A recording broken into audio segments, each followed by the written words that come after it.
All right, there we go. There we go. What's up, everyone? Our last chance for a competitive series before the NBA Finals, and we'll have to see whether the Minnesota Timberwolves are up to the challenge. They have led both of the first two games in the last 2 minutes.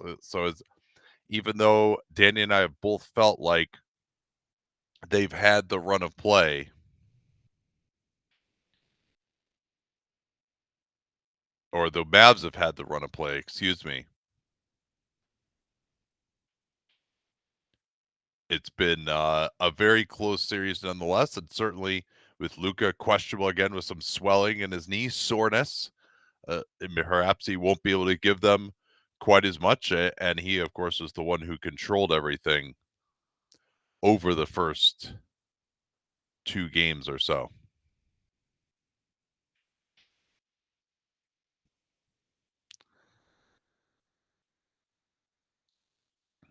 Yeah, that shot by Doncic is just a really an incredible one, and I'm sure we'll discuss it a little bit more to put it into context, particularly if Dallas goes on to take a 3-0 lead.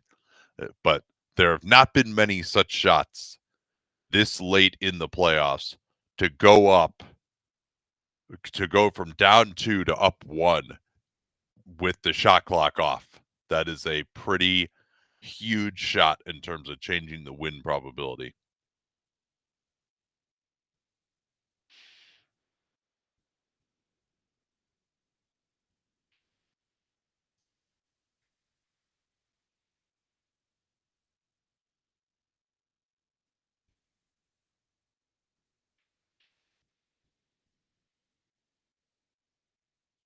So we're underway here now. It is McDaniel still guarding Luka, and they want to go at Karl Anthony Towns. Good blitz. Luka casual behind the back, and now it's Kyrie matched up against Gobert. This is interesting, and I want to take a look at as Kyrie is going to step on the end line here. I'm here. That was a faster jump in than I expected. That's okay. I was like, dude, are you not coming? No, it's okay. I was like, that's all right. I can do it myself. Yeah. Well, so I'm actually going back to look at this on my other TV because I wanted to see what led to that matchup. Yeah, it was just a rotation by Gobert to the corner after they rotated up on Washington on the pick and pop. 2 on the ball on Edwards.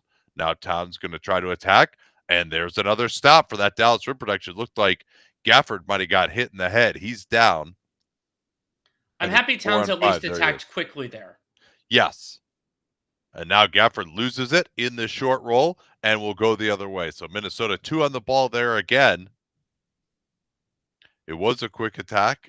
I'm not sure exactly what happened to Gafford. I guess didn't see much of an impact there or anything. But that's interesting because Chris Finch said pregame, he said, we want Edwards to go faster and Towns to go slower. That was Towns going faster, but I think that was worth a headlong attack given the opening he had. So here's the switch with Washington guarding Edwards. Edwards steps through, and good defense there by the Mavs. Gobert tried to set the flare screen, and Irving was not fooled. So I think for me, the thing that I'm watching for early most of this game is the health of Minnesota's offense. As you brought up the Edwards and Towns thing, it's how are their attacks going? Are they getting downhill? There's a backdoor Conley as Luka a little slow coming over, but his man's all the way in the opposite corner. So that's a tough play there. They need to just not give that up, but a rare system bucket for Minnesota. So they're trapping Luka out at half court. That leads to this wide open corner 3 from Washington. And the Mavs, I think, had a pretty good idea setting these screens out by half court that Minnesota would try to take the ball out of Luka's hand. So they're opening up space behind the play. Here's a 3 from Conley replacing. That was an overhelp from Gafford. He was too scared about Gobert posting up Luka. Yeah, Luka let him know that too, because they're not worried at all about Gobert posting up Luka. Nor should they be. Here's Doncic. Gobert out on the floor. Got his hands high, but now they get him in rotation again, and that's 2 straight corner threes by the Dallas Mavericks. And this is basically now the Mavs are playing this on their terms but everything else has kind of failed. And now Edwards throws it away. That wasn't even close to being complete. And a foul by McDaniels. Precious fouls always for him.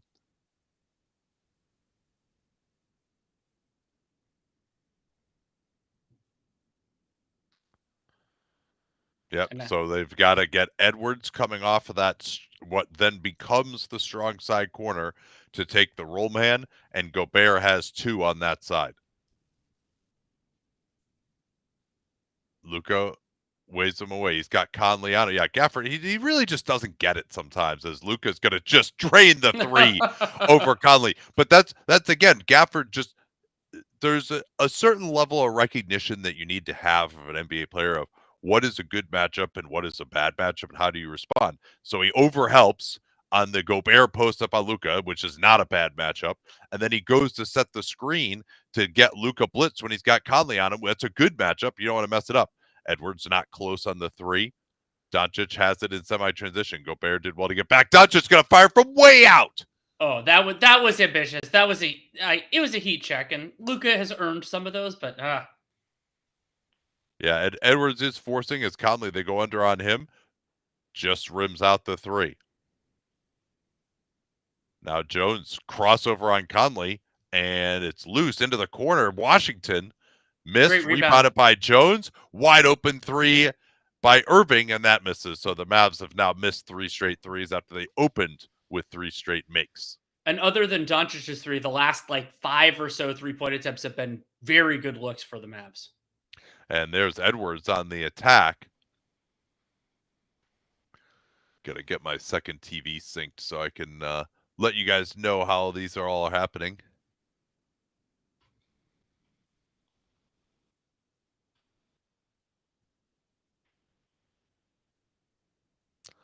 But Edwards, he did actually, I thought, he was leaning way forward on that and left it short.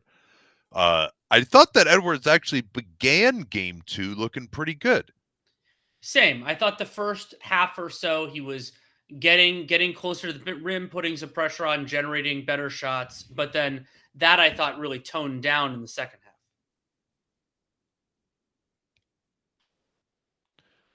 Yeah, even when he was missing, he had 6 free throw attempts in the first half. He felt pretty good about it. So Lively in for Gafford, about the usual time. They get Conley onto Luka. Luka splits it, kicks it out. Irving maybe could have got into his passing vision a little more there. Irving backing down. Gobert coming over, tough fadeaway, and Conley gets Irving on the arm.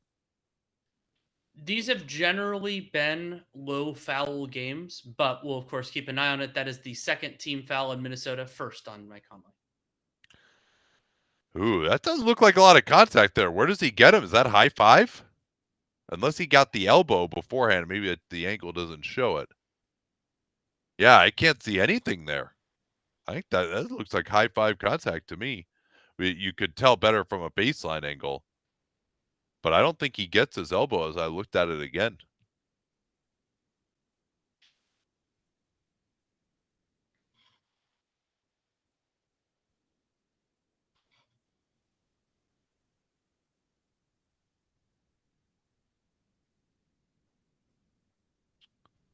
Lively not starting is weird. Well, I mean, they're playing pretty well. They've won 4 straight games. Yeah. I also think that Gafford's game works better when you know that Gobert is going to be on the floor. That's a good point. Yeah, you need the mobility of Lively against the Towns Reed units. Yeah, I like that thought. Here's Edwards getting to the baseline and pops it up. Gobert went flying. Dallas should push it here with Gobert out of the play. Lively running the floor, sets the drag. Washington wide open, and he missed it, but Lively tips it out. Conley was too small down on the boards with Gobert having gone flying, but great pressure by Minnesota to bottle up Irving and steal it from him. Now they throw it ahead. Towns floats over Lively. That wasn't close at all. That might have been time for a pump fake and then a drive. Here's Irving into the lane. Oh, he got off the ground quickly, missed the layup. Lively has it back. Kick out Washington. He wants to go at Gobert, and he beats him nicely. That's a nice attack by PJ Washington, and I did not expect that good a dribble attack from him right there. Now it's Jones guarding Conley, and Irving is on Edwards. That's a good pass by Conley, leading Edwards into space. Nice work there.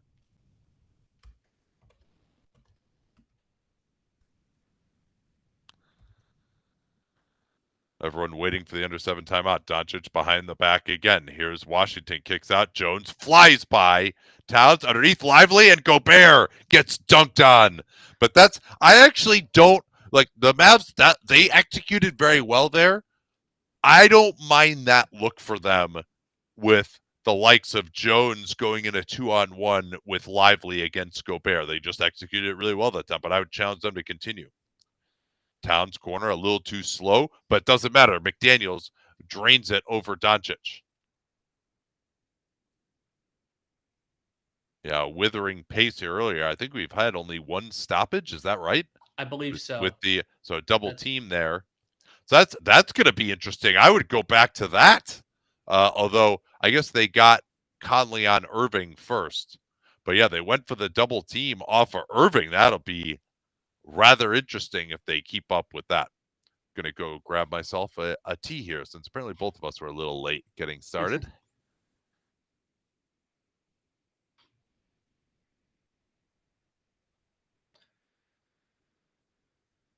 Yeah, that's a good point from Joff, that the Mavs chemistry in half a season is unreal. And I think a lot of that stems from when you have creators as good as their creators are, where you can bring in a PJ Washington and he understands not only where he's supposed to be, but where his shots are coming from, and doesn't have to worry about generating those as aggressively. And I think that can really help and puts you kind of in a smaller box. And that is it.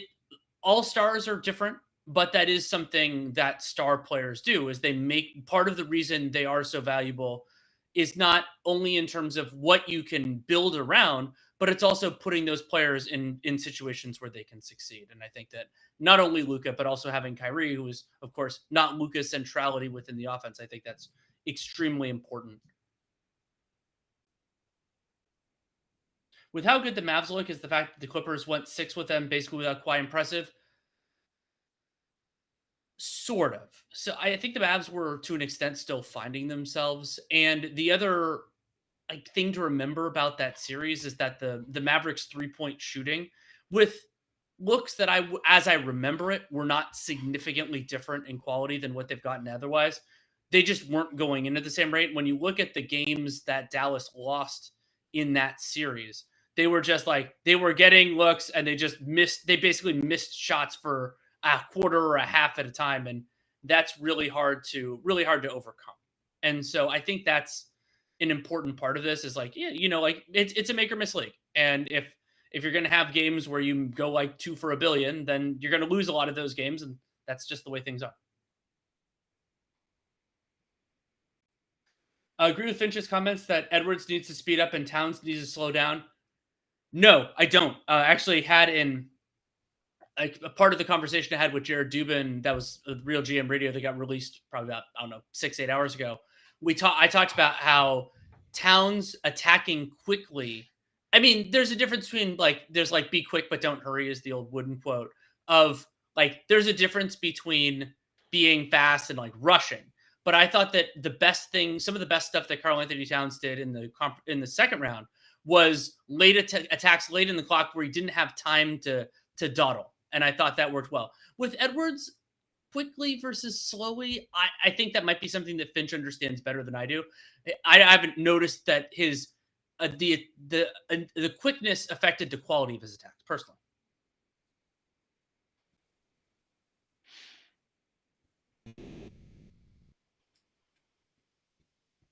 Bulldog says he can't believe that Edwards isn't hurting from that fall in Game 6. Same. I mean, that looked tough. And I mean, granted, he is significantly younger than I am at this point, but maybe he is. But that was a hard fall, and it wouldn't surprise me. It doesn't seem like the type of thing that would require surgery or anything like that. But I feel like he has to be feeling it somewhere. It did seem like, now he had the bad game in Game 5, but that was no Conley. And then I thought he was pretty good in Game 6 until that fall. And he really hasn't been the same since. So certainly there's some indication. Oh, yes. Yes. What a pass. That's what I talk about when I say he's the best ever out of that coverage. And particularly if they can force them to blitz right at the 3-point line and he can make that direct pass for a dunk, it's just unstoppable. And Lively comes over and stops Edwards, who did try to go faster. He had the matchup, blew past Luka, and then he got stopped by Lively. Now it's going to be another dunk.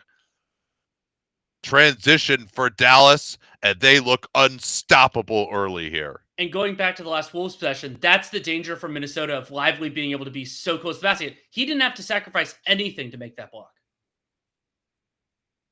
Green is in. He'll guard Edwards. Edwards on a slow attack tries to change speed. Step through. He had Conley wide open in the corner, but they're going to bail him out with a foul. So they're in pretty decent shape right there. And that's where Edwards just doesn't see it, right? Like Irving has to go up to get Towns. And I realize it's a foul, but they've got Liveliest helping off the corner. This is what the Mavs have done, I would say, better than just about any team that I've seen in just finding a way to keep their center close to the rim, even in an ostensible man-to-man defense. But Edwards has got to make that pass. He's got a great three-point shooter wide open in the corner, and Lively is coming in off of that help. So, like, they've got two great shooters on his side in Towns and Conley, and you kind of got bailed out by the foul call. Alexander Walker is in. I think I'm hoping to see more of him. We talked about a possible prescription as Doncic again finds Green in the corner. That's good defense by the Mavs. Doncic showing it back to Hardy. I don't think this is an advantage matchup, and that shows you why. Here's a push by the Wolves, 3-on-3. Mavs again back in transition defense, and McDaniels gets to his spot and lips it in. That was good transition defense, but a nice attack there by McDaniels. Even if it's not, a perfect layup, that's still a better shot than you're going to get in the half court. Now Doncic gets to his spot. That's more of a drop that time. And Luke, you could see Luka tracking it the whole time, and he's like, well, this is the best shot I'm going to take, and just fired it. Well, and that's the first time they've dropped, and Luka just beats it, right? Like, he's not, as McDaniels gets another short-range jumper, which he's been great at in these playoffs. Yeah, now they're dropping off again. Let's see how this works. Now Gobert gets up, and so I think their approach now for Minnesota is, all right, if they set the screen at half court, we're going to drop. If they set it a little bit further up on the floor, then we're going to put two on the ball. But Luka, he just got enough separation off that initial backcourt screen that he just got to his spot on the first time they did that. So that he's just an absolute savant. Like, they changed up the coverage, and he just reactively beats it. Now he's going to come off the baseline screen, get space on Reed, left it short. Alexander Walker on the push, had Edwards running the floor nicely, but Lively was back. Now Edwards is that's just an going to take interesting Hardy. switch to give up. Edwards gets to his spot and missed the jumper. What switch was that? Just putting Hardy on Ant on a small screen. Now Hardy gets into the lane. Alexander Walker chopped down with the arms, and he's going to get to the foul line.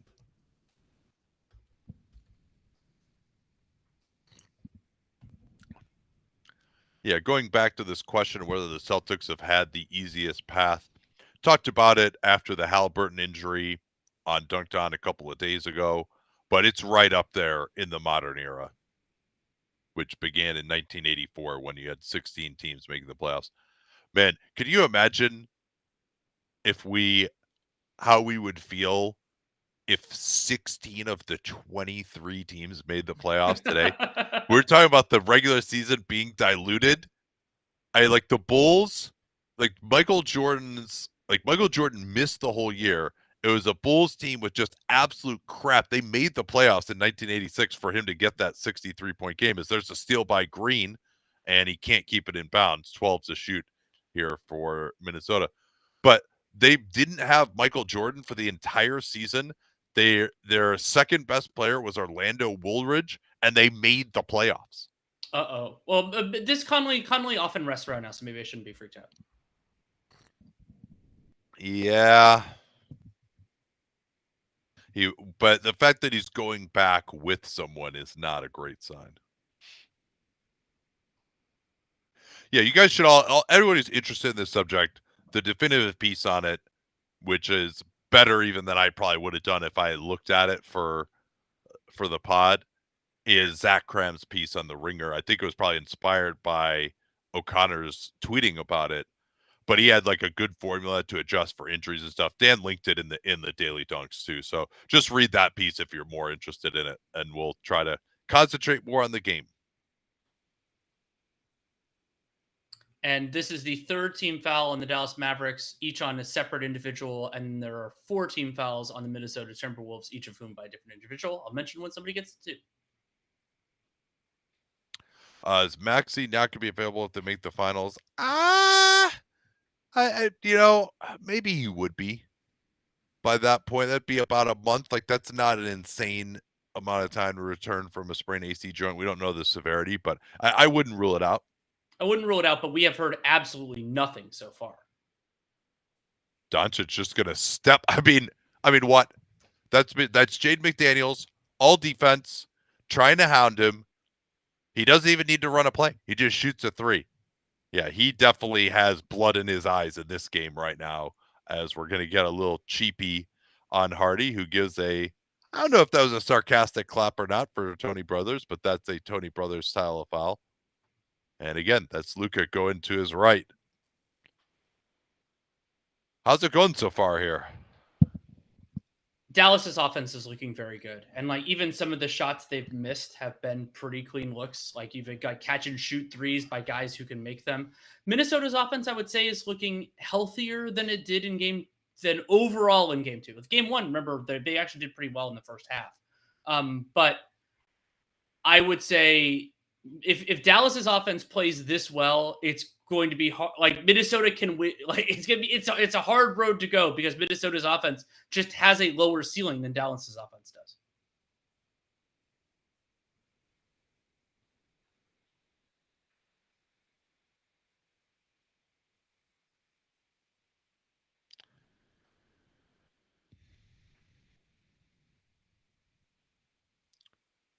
Yeah, go ahead.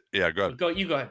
I was going to just say, as good as Doncic has been, I've been thinking a lot about how do you, like, what is the way to defend him? And really the best team I've seen do it is the Warriors in the 2022 West Finals.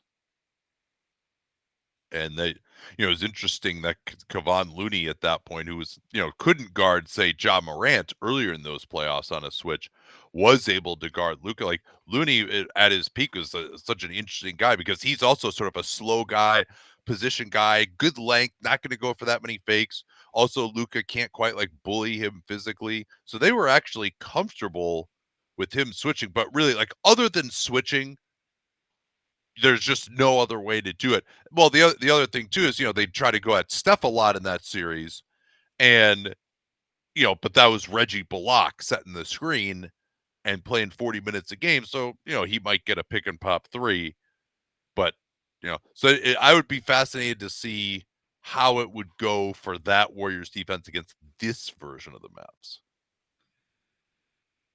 Why do they keep calling Karl-Anthony Towns the second star when he gets role player minutes? It's clearly Gobert, right? The optimized, idealized version of Karl-Anthony Towns could be the second best player on the Wolves, but Rudy Gobert was clearly the second best player on the Wolves this season. I mean, I had Gobert all NBA. Clearly in the sense that Towns was an all-star and Gobert wasn't, that sort of clearly? Yes. I mean, to me, like I had one of those players as all NBA. I completely agree with you. But yeah, it was not clear to other people. That's for sure.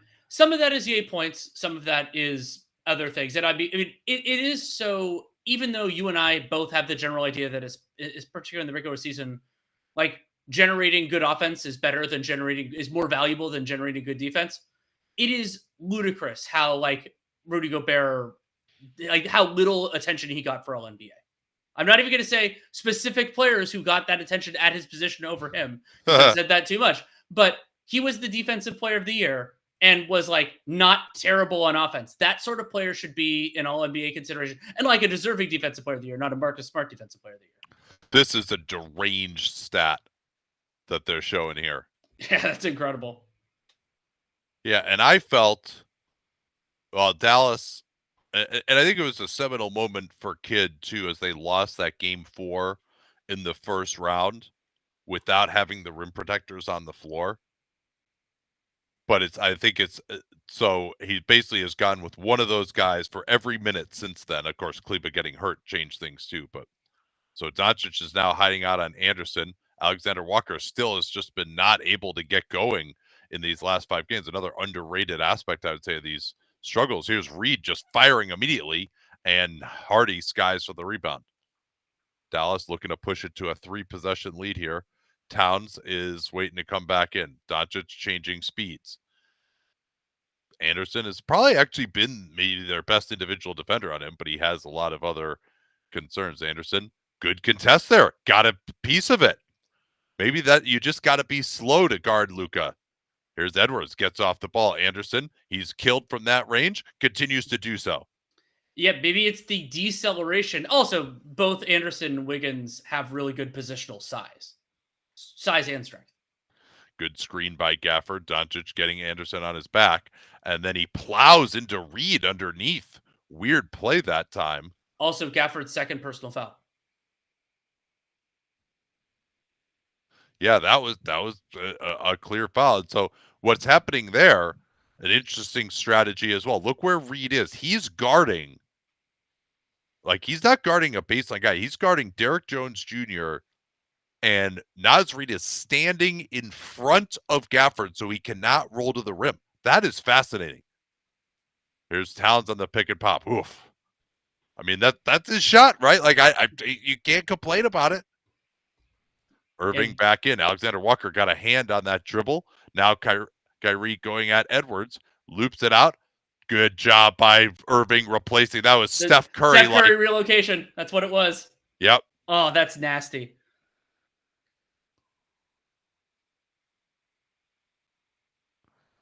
Now Edwards with Doncic switched onto it. This will be interesting. Towns will set the screen. Slips out of it. Edwards too slow getting it to him. They throw the ball back. Instead, Reed's going to have to float it up. I didn't think that was great recognition. Was that Alexander Walker? I believe he should throw it. Edwards threw it to him, hoping to get it back against Gafford on the switch. But Edwards there, he just gave up. He was switched on to Irving, and then he just never followed him on that 3.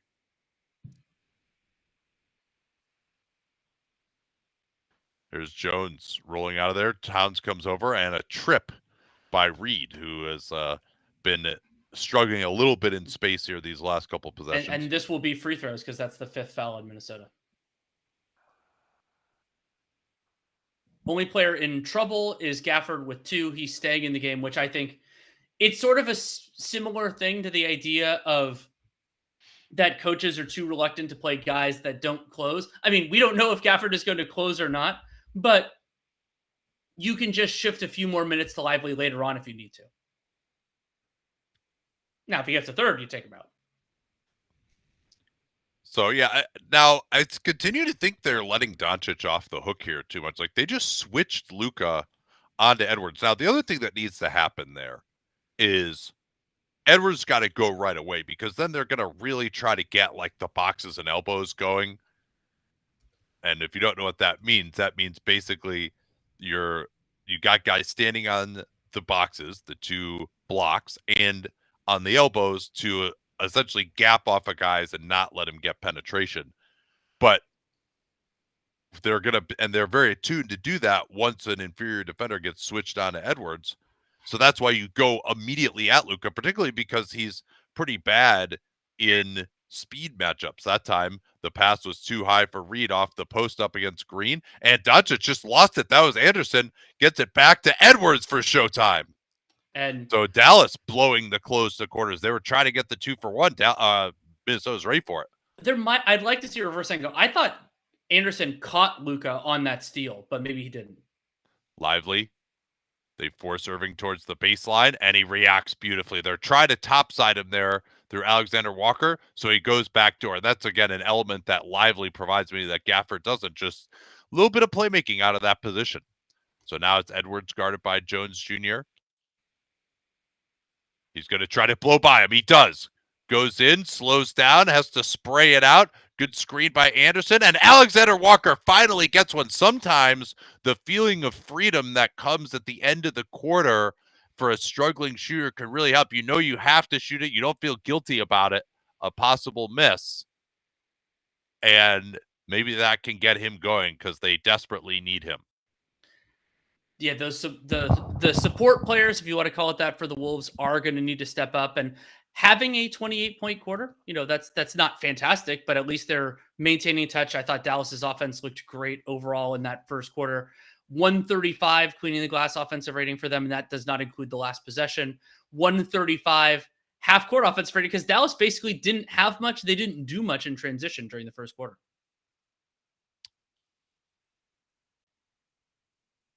Yeah, anything interesting shot chart wise? Let me take a look. Oh, I inadvertently just closed that tab. I can get it open too. No, I have it. I have it.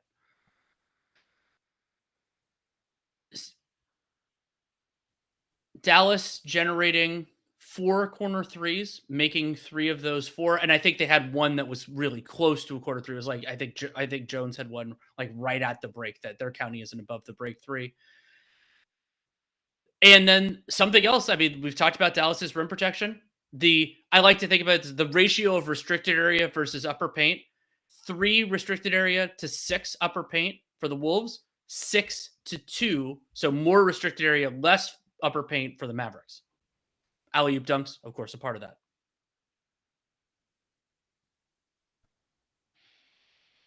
that. Towns has been awful in the series. Is Dallas doing anything special for him, or is he just playing badly? I think it's mostly the latter. I mean, Towns, before this game, he was 27% from the field in this series. And I thought he was going to be one of the bigger competitive advantages for the Wolves, not for the Mavs, because of the pressure that the Mavericks feel to have their center around the basket. And so he was going to have more like PJ Washington and those kind of guys on him. And so I thought he would have opportunities there. And to an extent, he has, and they just haven't worked out. I think the rim protection is fucking with them pretty bad. But even like the jump shot just isn't going at all. No, I agree. But part of it is just that they, like you saw. So for example, right, like think of that play where we were talking about where he thought he actually might have made the right decision in the corner, right? So PJ Washington is able to close out really strong to Karl-Anthony Towns' right hand. And he's gotten better as a left-handed driver, obviously. That's still probably what you want to do. But PJ Washington knows that there's going to be help there at the rim. And so he can run Towns off the line. If Towns is, say, trying to post him up or something, he knows that he could really kind of sell out for the jumper because that help is behind him. And Towns, he's used to kind of having the physical advantage and getting to the basket and being able to finish. And it's really messing with him when he can't do that. If Kleber comes back, his injury will affect his shooting negatively. It's always possible Kleber can wax and wane there. I think it was on his left side, though, I want to say. If it's his right side, then absolutely. So Conley doing the interview here is interesting. And encouraging, I would say. Generally, if the guys can be injured, they don't make him talk. Do this spot unless they know he's out for the game or something. But if he's not on the floor here, then it'll be a problem because this is his normal spot to come back in and kind of anchor this unit.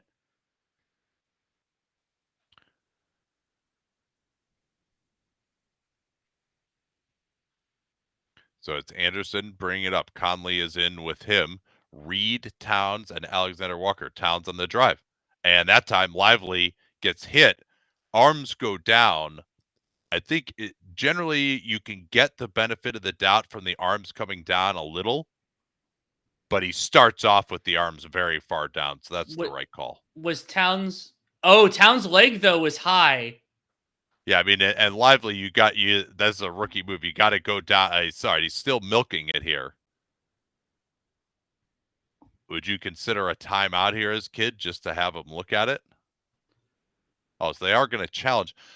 I don't think that this challenge, I mean, now they can add a flagrant in. Like, he's there. He's trying to jump up, but he jumps a little late. His arms are forward when the contact occurs. He doesn't Yeah, see, look at that. See where his arms are when the contact occurs? It's one thing if, and this has been, going back to the Roy Hibbert days, right? Say I jump like this, so I got my arms all the way up. Then I get hit and someone bounces into me. It's natural as you get hit to go, and then like your arms go down after that. But his arms are down before he even gets hit. Could And you then he also kind of intentionally follows through to hit him on the arm. could you But call I think both it's a defensive foul and like I don't know if that'd be a flagrant or what that would be. I don't think so, but I think I bet you this is going to turn into an offensive foul. Now, which one happens first is a good question. I think it's simultaneous enough, and Towns does really get the knee up. Now, again, I've never loved that rule because, like, how exactly you're supposed to jump in that situation without lifting your knee? Let's see.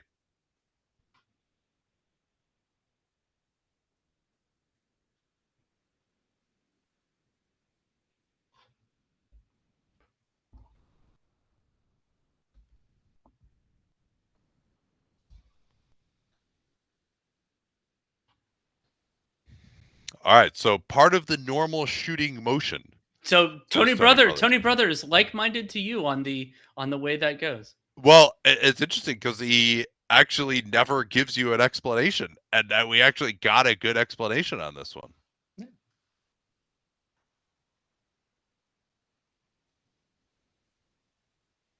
Yeah, Dion says, "How do you determine that?" And I don't fully know the answer, honestly, of like what determines it's a normal shooting motion or not. Now, obviously, if you want to decide, say, your quintessential non-normal shooting motion is the Draymond Green leg flying to the crotch of Steven Adams in Game 3 of the 2016 West Finals.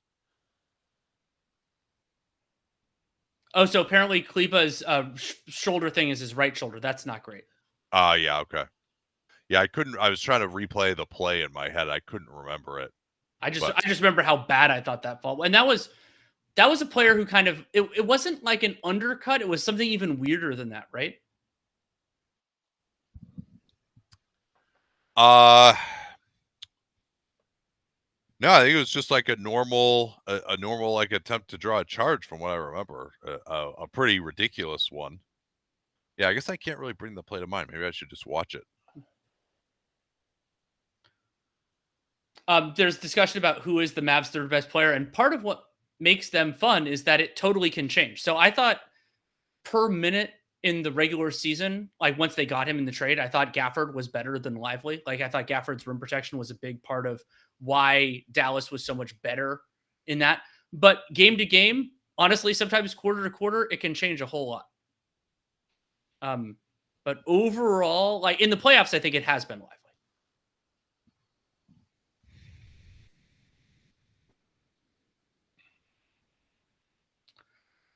Is the possibility that the Celtics might sweep the Pacers actually worse for Porzingis because he'd just be thrown into the fire in the finals? I don't think so because he'll be able to adjust. And I mean, you can get into that, but having more time to potentially get it closer to right, especially without high stress games, I think is better overall. I would rather not play than have to play hard. Yeah, so I watched the Cleveland thing again. I'd forgotten it was Amir Coffey kind of almost shoving him in the quote-unquote attempt to take a charge. So Exum is in now. After that challenge, we had a slow start where it looks like a zone here, 2-3.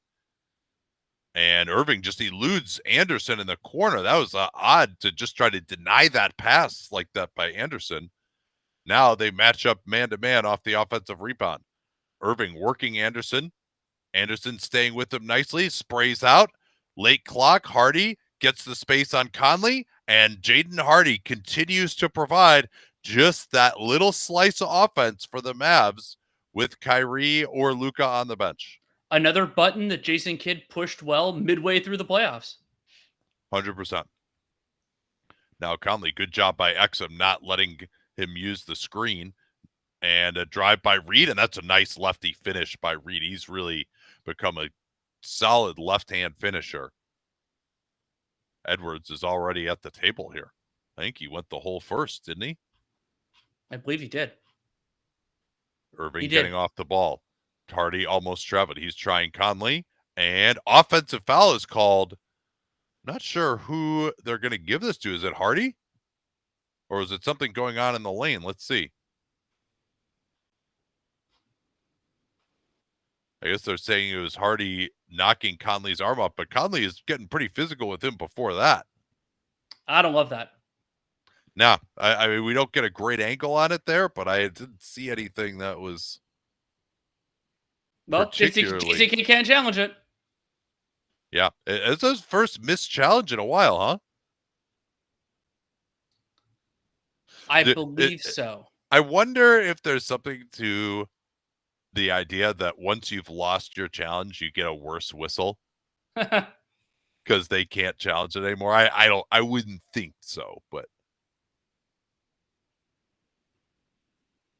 Kyrie guarding Conley. Here's Towns on the drive. Lively comes over, and there was the rim protection. That's 100%. the perfect example, right? Washington can sell out on Towns to his right hand, force him left, and then Lively is there. Towns did get to the line earlier, but we're going to stay here as Hardy just shoved Anderson in the back. That's a third on Hardy already. Now, no reason to take him out here, Danny. No, not at all. Now, they do have Exum in for some more ball handling, but yeah, like, he won't be able to play his 4 minutes in the second half, and we take him out now. Edwards is back, and that time it's going to be Towns push in the back as well. So things really devolving here into some cheapo calls, although I would say the Hardy one in the back of Anderson was pretty legit. That was 100% the correct call.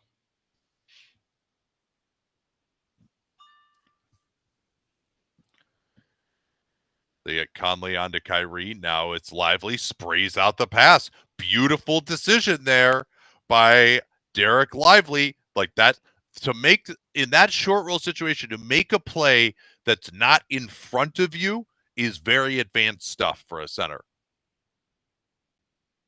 Lively switched on to Ant. Now they go for the switch double. Kid told everyone to go. He's directing traffic from the sidelines. Reed beats it. Nice work there to get off the ball and get it to a guy who is going to attack the rim. And I believe that was Kyle Anderson that occupied the help defender. Now they put two on the ball on Kyrie. They don't throw a laser out of there. Jones is just going to fire over Reed, and he drains it. That's the shot that you're willing to give up right there. You know, that's you just got to tip your hat. Like, there's a pretty good contest. And now another foul.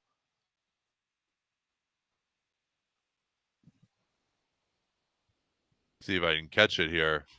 So Anderson, he just stands there sideways. He doesn't turn around and firm up, but he does kind of step out. He's outside the cone of his body. I mean, is that technically a foul? Probably, but is that technically a foul? Is almost every Derek Lively screen a version of that?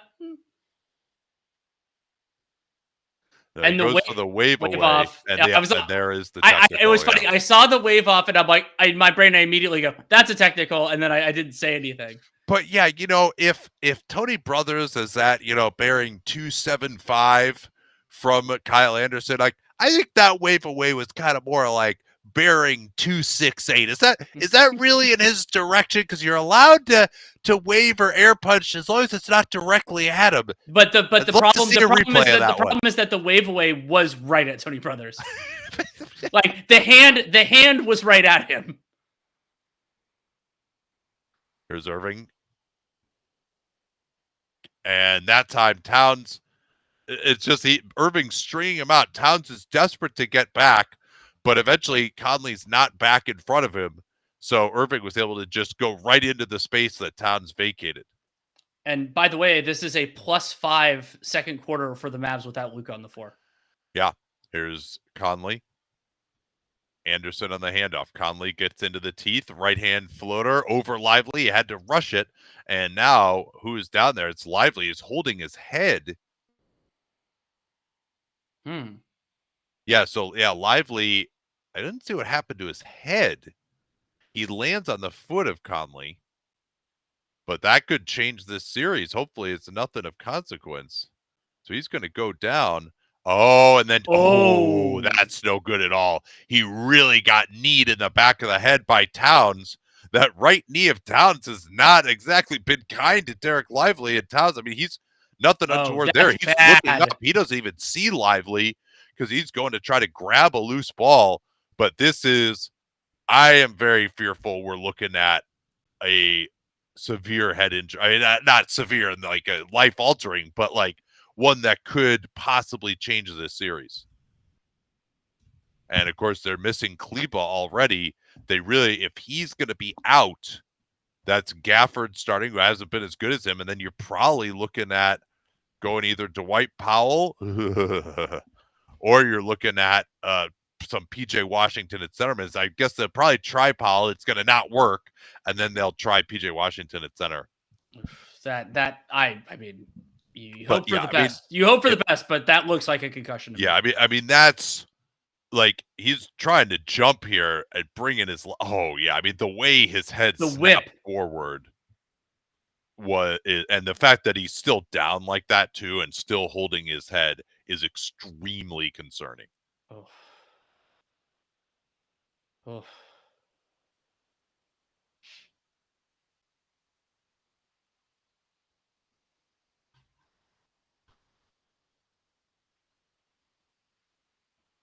Could they go Washington, Derek Jones Jr. in the non-Gafford minutes? Yes, they could. And I wouldn't be surprised if that's how they end up handling it because Dwight Powell is insufficient.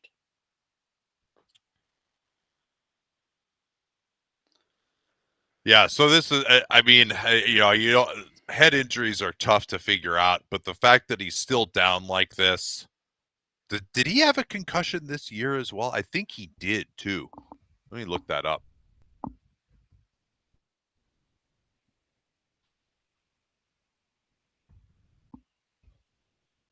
He had a nasal fracture. Yeah, maybe that's what I'm thinking of. I don't know if that was accompanied by a concussion. When I searched Derek Lively concussion, nothing came up. Gafford's dealt with the series. Gafford's dealt with multiple. Yeah, no, I know that.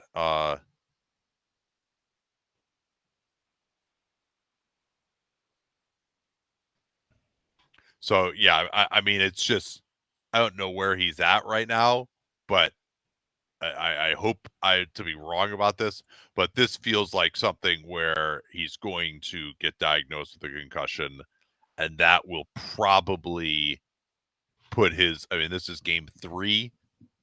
I mean, it's tough to come back given the protocols in less than a week from that. Yeah, it can be very dependent on the circumstance. Of course, we wish him the best, but yeah, it could be out for at least multiple games. The rest of this game for sure. I would be stunned if he came back in this game, and then we'll see after that. Yeah, well, we'll get when they come back. I'm sure we'll show him like being let off and see how he looks there. It might give us some more information. He is up apparently now.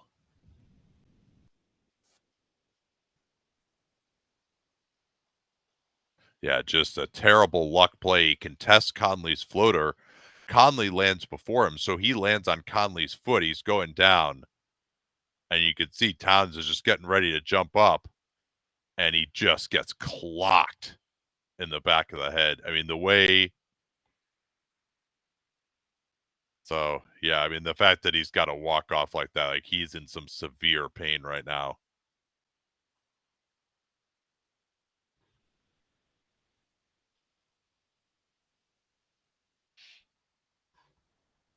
Do we need replays on injuries? Yeah, I'm afraid we do, honestly. Like it just, if it's like a Kevin Ware style of thing, then maybe I understand it, or a Joe Theismann or something. But I mean, it's it's something that's happening in front of millions of people. It affects what their availability is going to be going forward. I understand you get a little squeamish, but you also have the right to look away. So. Yeah. And I think they could do sometimes with more warnings. Baseline out of bounds here for Minnesota. Gafford is back in. And that it was a long break for a lot of the players in this. I mean, you don't want it to ever be for that reason, but. Yeah. Reed is going to be at the top. He's going to pop out. Green trails him. Now they want to pop Conley out to the top, get a screen from Towns. Towns in the pick and pop. Good stunt by Jones Jr., but that was a nice drive by Towns. Good help by Gafford, and that's a good shot for Conley. Like, that was good Wolves ball movement, and just weren't able to make the shot. Going after Conley here. Surely a double will come against Luka, who's back in the game. Size advantage on Conley. He tells Green to go the other way. 3 from Irving. Misses. Good rebound by Edwards. That's where he could maybe be more impactful as a rebounder. Edwards goes into the lane. Goes to the fadeaway. Swings it over to the weak side. Now it's McDaniels on the drive, and he's going to get tripped. And that foul on the pass. That is the 3rd team foul on the Mavericks. Minnesota only has 1 team foul because they committed so many that don't count as team fouls. So do you feel that if this is going to be, ticky-tack foul, second quarter, does that favor one team or the other? I think it favors Dallas. Minnesota can be handsy. Edwards going to pull up over Gafford. Missed that. Kick it out. McDaniels. Now Reed has all day for 3. That misses. Gobert back in the game. Offensive rebound, and he banks it in.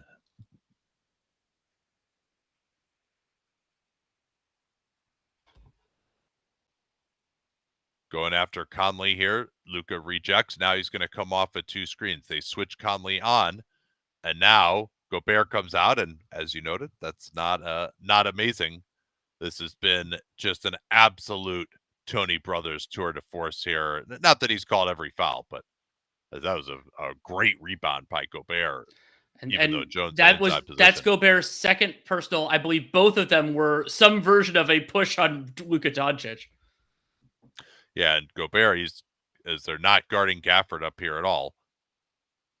I think they're not as worried about him making decisions in the DHO. Switch the angle of the screen. Luka fires over McDaniels, who had gapped off Irving. That was excellent late clock help there from McDaniels, knowing they didn't have time to throw it to Irving.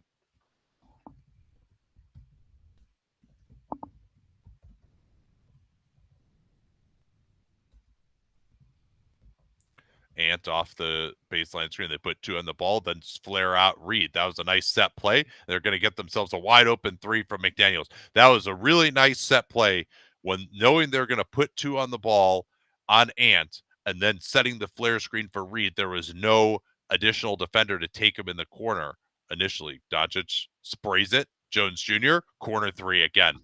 So we had lamented Minnesota not taking advantage of those Dallas role players and their possible struggle shooting the ball. They've answered the bell so far. Now Edwards against Irving. Gets it to the corner. McDaniels on a quick go and catch. Tries to finish over Gafford. Can't do it. Here's Doncic on the push. Picked up by Edwards. 2 on the ball. Throws it weak side. Beautiful movement. Still in rotation. Washington finishes with the floater. He had the oop to. I thought the pass to Gafford was there, but yeah. Washington he's been better inside the arc than I remembered in Charlotte as a Dallas Maverick. 10-point game. Here's Edwards tries to split the pick and roll and a foul on Jones. And I thought that was going to be a reach on Gafford. I'm like, Gafford, buddy, you need to really tone down your foul stuff if Lively's going to miss time. Well, Gafford, I don't know if you recall, Danny, but early in his career, I think with the Bulls, there was a lot of talk like, he had some breathing problems, that he was, had struggles being a high-minute player. And I think that's, I don't think you could really play him much more than like high 20s, regardless of the foul situation or anything else. Conley forced towards the baseline. Throws it out to Towns. That's the right pass. Towns just going through it right now. Yeah. Batting practice 3. Doesn't get it. So it's Conley picking up Irving. They've gone to this matchup more. Probably worth noting that rather than Edwards, they've had Conley on Irving and then McDaniels. Just a bad reach-in right there. And it's good to know that there is a foul that Jaden McDaniels can commit and he doesn't complain about the call. Yeah. Good to know that exists. Doesn't exist for Towns, but it does exist for McDaniels. So that's interesting. We probably should have hit on that a little bit more because that was one of the things we talked about possibly is how do you get Ant some more rest on the defensive end. That he did a good job, I thought, on Irving almost the whole way through in game 2, but just ran out of gas. Wow, skinny Luka, huh? I've never seen a picture of him that young. It's a different body. It would actually be kind of fun if we ever have free time at some point to watch some of those 16-year-old Luka Real games to see what we see. I actually watched yesterday. I watched Derek Lively Duke game for draft purposes, which was interesting. Edwards picked up by Green. McDaniels comes to bail him out. He'll try again. Gobert setting the flare screen for Towns. Edwards doesn't see it. He's trying to get in his bag. Tough fadeaway. Not even close, but Minnesota offensive rebounding's been good in the quarter. Now Gafford's switching on. Edwards gets off the ball at the exact right moment. That was perfect. And then he's going to try for the tip, and he tips it back again. 3 offensive rebounds on the possession, but I was most impressed by the way Edwards waited for them to commit on the double team and pass at the perfect time. Now Irving has confidence against Conley, but he missed the layup. 3-on-2. Here's Conley. Back to Edwards. Luka tries to take the charge, and he's done so. Would you consider the challenge here? I would. I don't think it's a good idea. I don't think it's a good idea. I think he was there. Yeah. And I actually would put that on Conley because that's Luka Doncic back. Like I think you should just keep going until you force him to come over. You just finish over him, or then you can hit. And this is going to be a challenge. It looks like, or you can hit Edwards coming back down the lane before they can take the charge. Well, I think we're gonna have a situation where neither team has a challenge left in the second half, which that is what it is. But for the other part for me, you got into this towards the end, is it's sort of like if Jalen Brunson's the man back, you as Conley recognize that the only thing he's going to do there is attempt to charge. And so you draw him out to do something else. Yeah, I think that was a pretty good play by Luka. I will get another look at it, obviously, but seeing it live, it looked pretty decent to me. Yeah, crowd's cheering. I couldn't hear what Tony said, but he didn't give an explanation. He said ruling doesn't change. It ruling stands off. It's an offense foul. Yeah, so he's talking to Finch here, but I mean Luka, he basically just turns his body. He doesn't move at all at any point.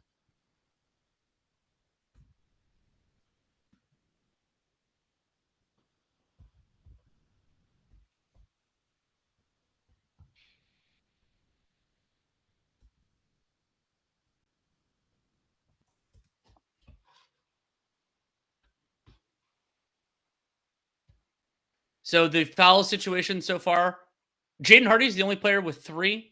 Mavs have 4 team fouls. Wolves have 3. And then I don't need to get into notable players with 2 yet. I'll talk about it if they get to 3. There are too many. Is Karl Anthony Towns the most up and down player of all time?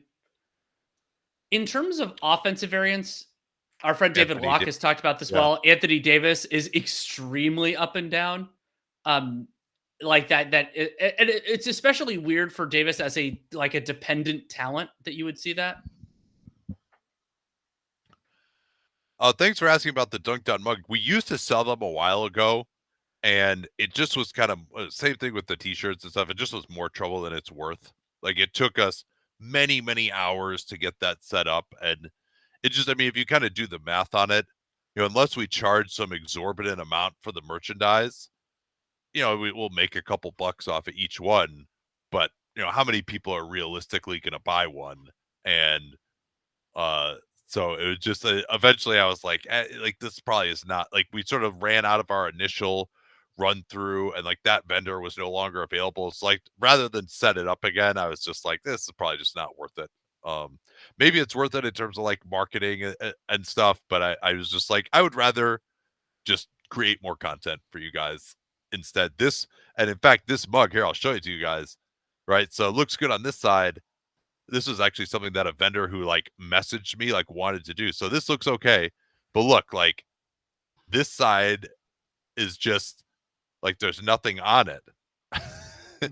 And then they basically, you can tell they just like wrapped a skin around it here rather than making the whole thing black. It was just like, it was terrible quality. I was like, I don't want to sell this to people.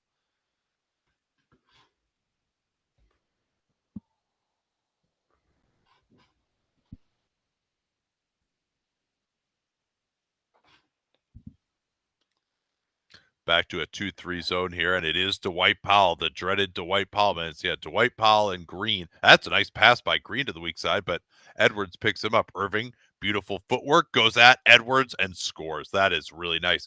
And I'd like to see Gobert commit a little bit more there. Like, he needs to adjust now that it's not Gafford or Lively and it's Dwight Powell.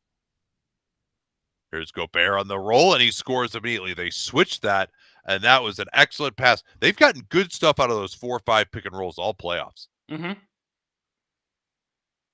Now Powell going to set the screen. Minnesota sticking with the zone off the make. Irving off the Powell screen. Luka going to load up. Left it short. Nice job by Green running it down. Corner Washington. Now Green on a go and catch. He finds Powell, and Gobert stops him. Yeah, see, I think as Gobert, you should have confidence you can get back to Powell if you need to once you've stopped the initial guy. Conley. Towns, can he finally make one? No. I think he's rushing these a little bit too much at this point. That could have cut it to 7. Mavs have been in control all second quarter, although it's been pretty disjointed. Now they're putting Gobert on no, that is on Powell, excuse me. But then they're going to give up a wide open corner 3 to Washington. Ant can't get the rebound. Doncic got over him. And Ant, good job coming over there. Here's the drive by Washington. Good contest by Gobert. And everyone goes flying. Minnesota can push it. Gobert's comfort leaving Powell more room is really dangerous right now for the Mavs. Like, they just can't. They're getting less around the basket than they were before. Now here's Edwards on the blow by. I love the quick decision, but good help by the Mavs to choke off the paint. He got penetration, couldn't do anything with it. Doncic tries to draw the foul, can't do it. Wants it back against McDaniels. Open side for him. Edwards may go to double team here. Conley is behind him, waiting to make the next rotation. Tough fadeaway by Luka. Towns, good effort there over Powell. Now Luka goes for the weak backcourt steal. And, I didn't see much there at all. And another sarcastic clap. This time Josh Green for Tony Brothers. And I thought Powell is pretty much in position here. I don't see much. I mean, he knocks the ball out a couple of times. Powell's not vertical, but he also hits the ball with his hand. That is the contact that happens. Well, so did he knock it out of his hands before he then hits his arm later? I thought he did. Oh, but Edwards missing that. Powell, not a huge foul issue for the Mavs. No, you could argue even sometimes a foul benefit. And they haven't gotten much on Powell yet, but I would love to get back to that 4-5 pick and roll when Powell is involved.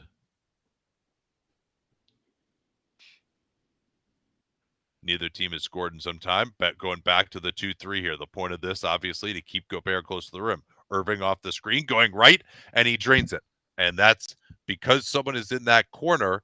You set the screen there. Gafford is back in. Towns is the guy who would have to come out of the corner, but he's concerned with the corner. Irving almost got the steal behind Towns. Now Towns never even saw McDaniels open, never turned the direction that Irving came from. Now Towns on the drive, going at Gafford. And what a finish, left-handed. I didn't think that was a foul either way. That's his first make of the game. 1 for 8 now from the field for Towns. 2 on the ball. Here's Gafford. He walked. Gafford does that. He does that a lot. He does the speculative 2 steps instead of just kind of grounding in. It's a big difference between Gafford and Lively, actually. Yeah, watch the left foot here. He's going to drag it. Is that a travel? Maybe he didn't. Same play they just ran. Flare for Ant. 4-5 pick and roll. Towns rejects and he scores. That's the kind of Karl Anthony Towns attack I want. Reject the screen, go quickly, and you can get something. Well, and again, the lack of craft pick and roll defense by Gafford opens up the rim. Like, he doesn't need to be that high unless they're switching it. And then Doncic going through Alexander Walker. Again, noting that they have McDaniels on Irving that time in transition. Nice backdoor, and Luka not good enough that time. And I think that's 3 twos already for Jaden McDaniels in this game. Yeah, that's just a jog by Luka. Great hard cut by McDaniels. Trying to force Irving left as Alexander Walker. They go under. Luka open off the gap, and he drains that one. So it is tough to play a zone, a 2-3 zone, when you got those two guys at the top of the zone because they can bang those threes. And they're both very confident. Here's Towns. Can he make one finally? No.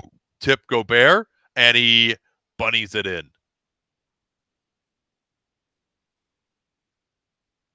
I've liked Jaden McDaniels' activity level so far. Mavs should hold for functionally the last shot of the quarter. Yeah, so the problem here is you set a screen, and the only guy to help is the other guard, and then Luka's wide open. That's what they're going to do. They're going to set on the right side here. Irving comes off it. This time Gobert has to come up. Irving, Doncic comes over, fires the three, misses. Good timing there, and Minnesota. Oh, a foul, but and they're in the bonus. What an atrocious foul. Was that Gafford? I believe it was.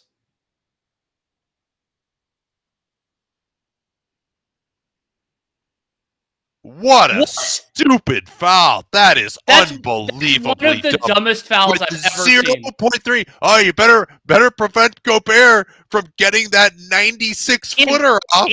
And I believe that's his third. That's one of the dumbest fouls I've ever seen. Truly insane. We'll see if he makes these or not. But, I mean, just to get yourself a foul in that situation, he does make the first one. Oh, my God.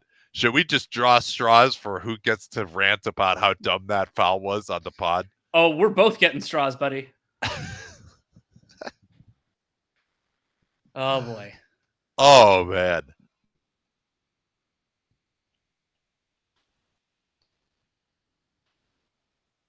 Well, he did split him. But yeah, the foul on Gafford too. Like, he can't afford that right now. All right, we'll be back in 13 minutes. You're gonna try and wolf down a dinner.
All right, this is what could be our last truly meaningful moment of basketball until the NBA Finals. Wolves are down by 8. And what do we think they could do to change that? I mean, one part of it is going to be that they presumably aren't going to have to face the Derek Lively minutes, and we'll see with Daniel Gafford. I thought Minnesota's offense had some better stretches during the first half. They were able to attack, and Edwards had some better passing moments. They're going to need more of those, of course. Irving starting out on Conley, Gafford trying to pressure Gobert. They want to screen for Conley, get Luka onto him, and now run pick and roll. Now they switch that. Yes, that's the right way to do it. Gobert going to post up on Luka, and Luka pulled the chair on him and looks back at the referee. Is like, yeah, I didn't touch him. We all know that. Here's now Washington on the drive with Gobert not back there. Washington will get fouled, and that by the Dallas Mavericks is just incredible attention to detail. That most of the time you're not going to switch with Luka in that situation, but they are going to switch the Conley and Gobert pick and roll, but only when it is Luka and Gafford. And so that generally you're not going to do that. Generally you're not switching with Gafford, but in that one specific circumstance, they do it and it works. Yeah. And PJ Washington here able to get downhill, knew that there wasn't the rim protector back there, draws the foul on Towns. It's only Towns' second, but he can pick them up in bunches. So we'll, of course, keep an eye on that. So it is a neck sprain for Derek Lively. Ooh. He is questionable to return, however. Okay. We'll see how really actually questionable he is. The recent trend has been when guys are considered questionable to return, they're not actually questionable. True. So there may be some gamesmanship there. And also, by the way, that is absolutely time to come out immediately after halftime is over. As Conley, that time able to step back, and Minnesota within 7 as close as they've been in some time here.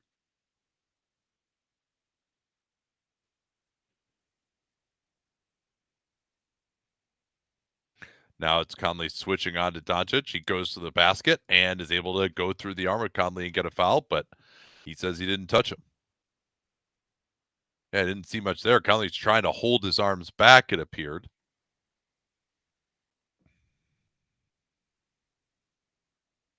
Yeah, some comments noting, is that to keep him out of the concussion protocol? And yes, I think that we've seen this before, that I think teams have done their absolute best to not list the guy as having something that could lead to a concussion, and to be in the protocol until they get to the point where they're just absolutely forced to do so, because being in that protocol, then it's impossible to get out of that in less than 3 or 4 days. Couple of free throws lasered in by Doncic. And that's already been 4 free throw attempts for the Mavs during this quarter. 2 team fouls on the Wolves.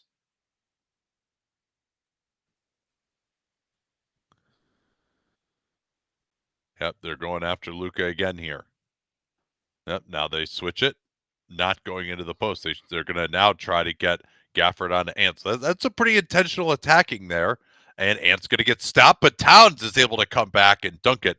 Doesn't have a lot of explosion off of 2 feet, but got it over the rim. So yeah, this is turning into an interesting cat and mouse game, where if they're going to switch Gafford out, then, you're going to do that? Okay, now we're going to get Edwards involved in that too. You want to switch him onto Edwards? And they did get something in the end. Here's Washington on the drive, and that's going to be 3 possessions in a row for Dallas headed to the foul line here at the start of this quarter. That could bear some fruit for them later on. And we've seen Minnesota's offensive rebounding look pretty good since about the middle of the second quarter. They're up to a 39% offensive rebound rate.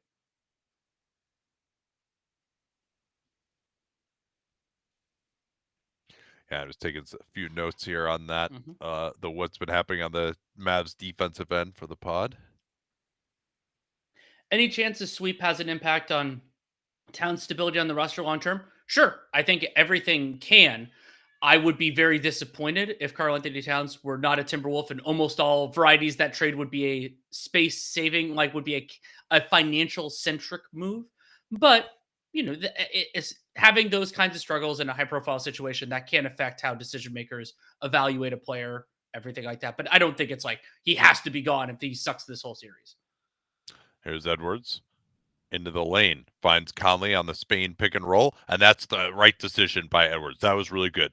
Well, and you saw Edwards collapsing that defense that not only generated Conley 3, Cap was open on the perimeter too. Now it's Edwards guarding Irving, and once more, were they in the zone that time? That looked like the 2-3 exactly. to me. I'm not sure if they were 2-3. because nobody ever moved on Dallas, but that's true. But they didn't need to. I mean, that's the same way you would play it in a man-to-man or a zone. Now Edwards downhill, kicks out. That pass was off target to Conley. Could have had an open 3. Here's Towns on the attack. Goes around, and are they going to get a goaltend on that one? It doesn't look that way. A-Rod is asking for one in his baseline seat. But the foul is going to be on Washington before Gafford could come over, reaching in, clear foul, and not a goaltend. No, he got it before it hit the glass. So that is the first foul on Dallas compared to 3 from Minnesota already in the quarter.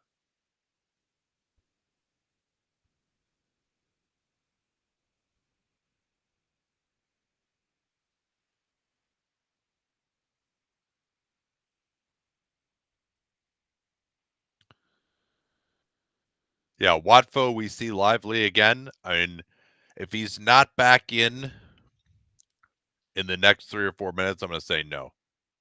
But it's extremely low. To me, this is all PR. This is all, he's questionable return. He could come back.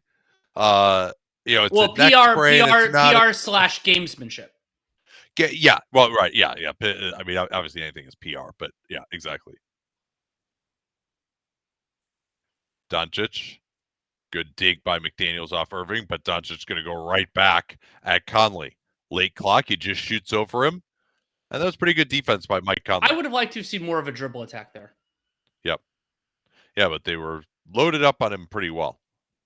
Now it's Edwards getting right past Luka. And finally, no, they do not finish, but Gobert's there for the tip. So Edwards has missed a couple, but they've tipped home both of those. And the Wolves' offensive rebounding actually starting to cause some big problems for Dallas right now. Now it's going to be Irving looking to get right. Conley trying to keep him off of that. There goes Irving. And another foul on Conley. So we've seen now Dallas realizing that in the first half, Conley was on Irving. And I think they've come out here in the second half in particular as Conley with just a bad reach behind. He just run alongside him. You're fine. But because he reaches in there, he leans forward. He's on the back of Irving and a clear foul. 3 minutes and 24 seconds into the quarter, the Mavs are now shooting free throws for the remainder of it. And is that 4 on Conley? I think that's 3 on Conley. Let me check. If they're taking him out, it's got to be. It is 4. That is 4. I counted. They wouldn't take him out unless it were 4. So they're starting to find a little bit with these Edwards drives, but now they go with Alexander Walker, and he'll surely get the Irving assignment. But Conley, I would say Mike Conley has been their best offensive player in this series, and I don't think it's particularly close. I mean, Reed has finished some plays, but in terms of creation, it's been Conley.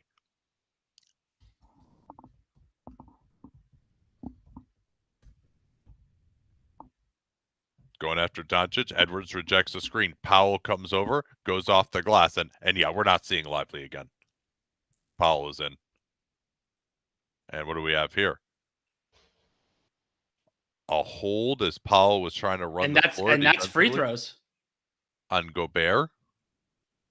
On Gobert, yes. No, or is it going the other way? No, it's a hold on Gobert. Yeah. Wait, so this has to be free throws. Wait, it's the 5th foul.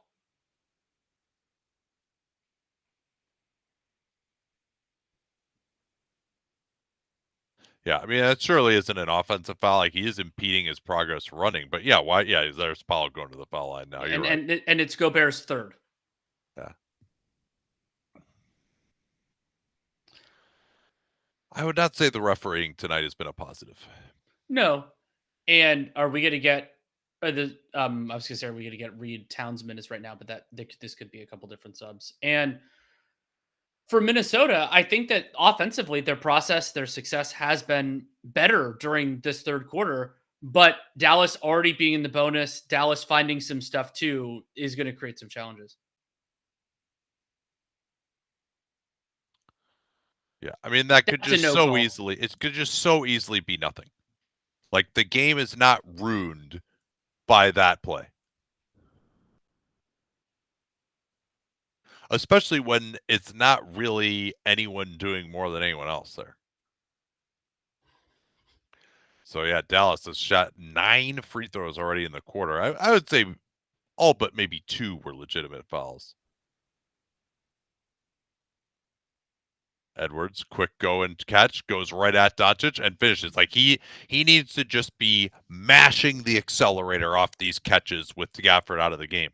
Now Powell runs the floor and blew it, tipped it out, and he's going to get an offensive foul, or sorry, a loose ball foul. Reed is holding his hand. Yeah, we're not seeing that play.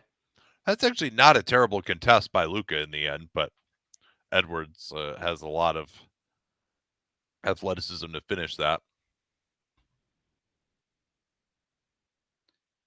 But I mean, Minnesota is just, particularly now with Powell in the game, like Minnesota just needs to be better defensively. Like the lob threat is gone.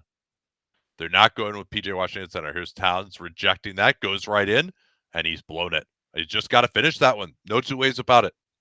Like, that was not a good contest. Now Irving trying to step through. Oh, he walked. Lost Yeah, his right. pivot foot. Dragged the right foot. That was great defense by Alexander Walker. That's exactly how you deal with a pump fake is don't go for it. And then the guy's off balance, so you just kind of chest him up. That's exactly it. You can knock him off his spot legally as long as you show your hands. Oh, my God. At least it's not free throws.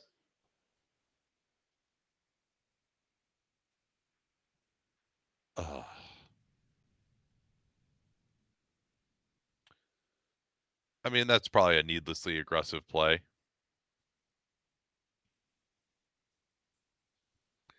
But, like, at some point as a referee, don't you have to say, and, you know, he is kind of limping off the floor. Maybe that was harder contact than I give it credit for in slow motion.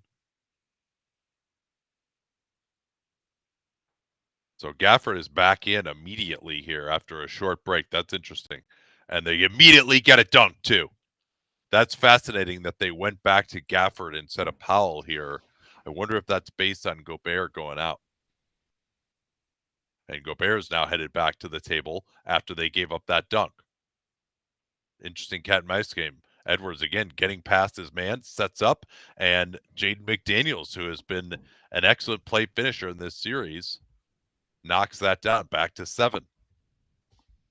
Double screen here to involve Towns and pick and roll defense. Doncic into the lane, left it short. He thought he got fouled, but I didn't think he had much of a case that time. And Luka's 6 of 15 from the field. And whoa, is that defense by Josh Green? Why is he reaching in on Edwards there? I guess he's just trying to force a baseline, but Gafford is nowhere close to waiting for him if you're going to try to cover it that way. So that was a weird defensive play to just reach in and on the hand that he didn't even have the ball in and let him go to the basket. I didn't understand what he was doing there. Should Celtics fans be rooting for Dallas or Minnesota? I mean, Dallas is playing really, really well. And I mean, in this game, you definitely root for Minnesota because you want it to be a long series. Like you benefit from that. Overall, Minnesota for sure, absolutely for sure, because they can space the floor out reasonably well against Gobert, and you know, I think that'll limit his impact somewhat. But I think ultimately Minnesota can't score against their defense, especially if they have Porzingis. If they have Porzingis, yeah. I mean, we'll talk about Game 3 tonight on Dunked On. Oh, and we're doing a YouTube show, right? Yes. Although, yeah, I want to. There's a couple other parts of that game I still want to watch, so we'll be a few minutes after the. Oh, that's fine. After the end of the game. Well, I was letting the viewers know. Yeah, so we'll take a little bit of that. Maybe we can. Yeah, I was gonna say we could spend time with your family, but you need to watch the game, so we'll have that. But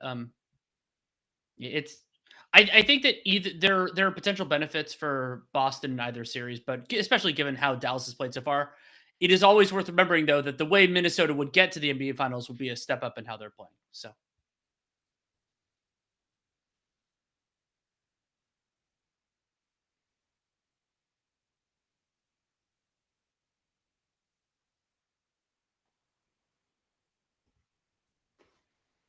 Robbie doesn't think either Dallas center will be effective enough defensively against Boston. It is a very real concern because Boston plays like their version of 5 out is going to be a challenge for Dallas in a way that Oklahoma City's wasn't, should that series come to pass, because they have a lot of guys who could like kind of dribble and attack mismatches, and they have more aggressive, capable shooters, I would say as well. Like we saw the limitations that OKC's guys had on ball, like Lou Dort and stuff. That's going to be different in a theoretical Celtics Mavs series.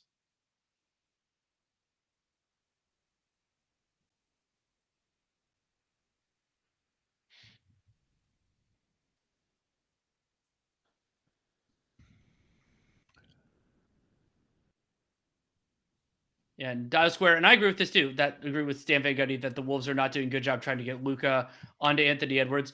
I think they've done it in the third. I think The they've done third, it in and the that's a third, part of but why before Edwards that, has looked no. better. Yeah, Yeah. it's I think that's right. It's been one of the worst parts of Minnesota's process. You and I have talked about it in each of the broadcasts and in each of our post-game pods. Can Edwards go 47 minutes? I don't want him to. I think that would be. I think that's a lot to ask of him. I'm just going to look up. So in the first half, he played. Let's see, where's that? 22-36. That's too much. He looks okay. Like, well, because the thing is, they're not making him guard Kyrie, so True. maybe it's easier for him. But I mean, I agree with you. It does seem like a lot. But they did kind of get smoked at the beginning of the second, if memory serves. I can't remember how much that was before he checked back in. Ant is -6 in a game his team trails in by 5. So probably not too bad. Yeah. Let's see what's going on here. Gobert and Gafford both back in now. So they go to that Terry Stotts flare screen and then set the screen, and nope, that's McDaniels reaching around the back of Doncic, and Tony Brothers wasn't having that. No, so this will be Luka going to the line. His, I think, 6th and 7th, 5th and 6th free throws of the game. I think it's his 5th and 6th.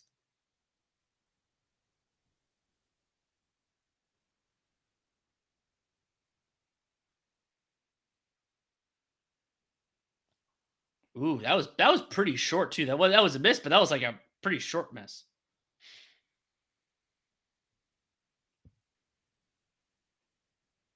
And the ref from behind sees the hand on the back, and yep. Yeah, Tony Brothers is really giving Tyler Ford a run for his money in these playoffs for me. But I don't think anyone can ever get the level of vitriol that I had after that Tyler Ford call in Game 1 against the Knicks. Good rip through by Ant. Goes out. Oh! Gafford was not ready for that. Wow. He just exploded. He blew right by Josh Green, and Gafford is kind of used to guys being scared of him, and Ant was not scared that time. He got a free run at it. Here's Luka now. Ant is fired up. He's guarding Luka. Luka gets off the ball. That's just so good right there. But miss from PJ Washington. Edwards is fired up now. Gobert going to set the screen. He'll try again. Nope, he lost it. He still stays on the ball and lucky to get it back. And that, with Conley out, I understand he was really fired up. He wanted to go get another one, but I think he was maybe a little too focused on that. Let's just bask in these replays here. Yeah, he got the Chambers bounce. When the guy jumps, he runs into the chest of the other guy. That actually bounces you higher. Edwards now over Jones Jr., and he hits another. That's one of the few buckets he's been able to make on Jones Jr. And they actually took Josh Green out. Oh, no, they took Josh Green off of him. Doncic over the screen. McDaniels meets him on the other side. He'll try again. Between the legs. McDaniels is there. Doncic wanted the foul call. Didn't get it. 2 on the ball. Gafford on the roll. And can't finish. Good verticality by Reed. Gafford is down. McDaniels not running the floor either, though. Edwards has lost the ball twice in that move. Now he gets into space. He had Gobert open, and he lasers it in off the glass. It's one of the first ones we've seen of that in these playoffs. That's 10 points for Anthony Edwards in this third quarter. He has 10 of Minnesota's 25 in 8 minutes. And he's got 2 missed layups that have led to offensive rebounds, too. There's Irving on the miss. Wolves could take their first lead in a while. They've tied it up. And Dallas, when they haven't gotten to the foul line, hasn't been able to do anything in this quarter. Gobert wants the screen. They switch Gafford onto Ant. He wrong foots the defender, fires, but missed it that time. Good double by Jones Jr. Now Jones will have his attack, and he just throws it out. He got hit in the midsection, it looked like, as well.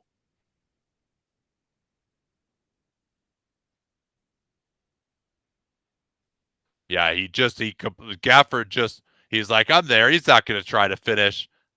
Oh, he tried to finish.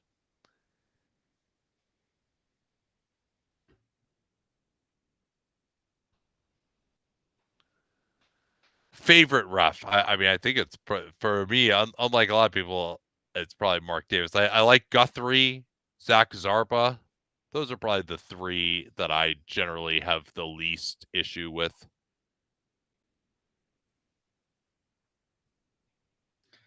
Kyle said, I haven't had a chance to follow the first few games of the series. Is Minnesota's defense less effective than Dallas than against the Nuggets? Why?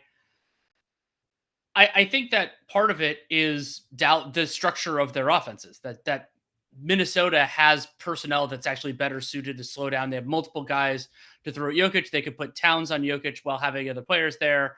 And also Ant did a fantastic job on Jamal Murray. And defending Luka Kyrie is a different animal, and it's one that they've struggled with comparatively. Yeah, I think that's, I mean, like, they can't play drop coverage against Luka Doncic. Like, Luka just carved that up too much. And, I think they maybe could against Kyrie, but they've decided they don't want to do that either. So that's just like the whole thing with Gobert is built around him being at the rim, and like Dallas is just too good. Like, Luka is too good. He's like maybe the best ever in pick and roll. And so just playing a drop against him, they've decided that you just have to put 2 on the ball in that situation. And now that kind of cracks open everything. I've never really thought about this from Sixer Max. If the home team could choose any 4 games at home in a series, which would they choose?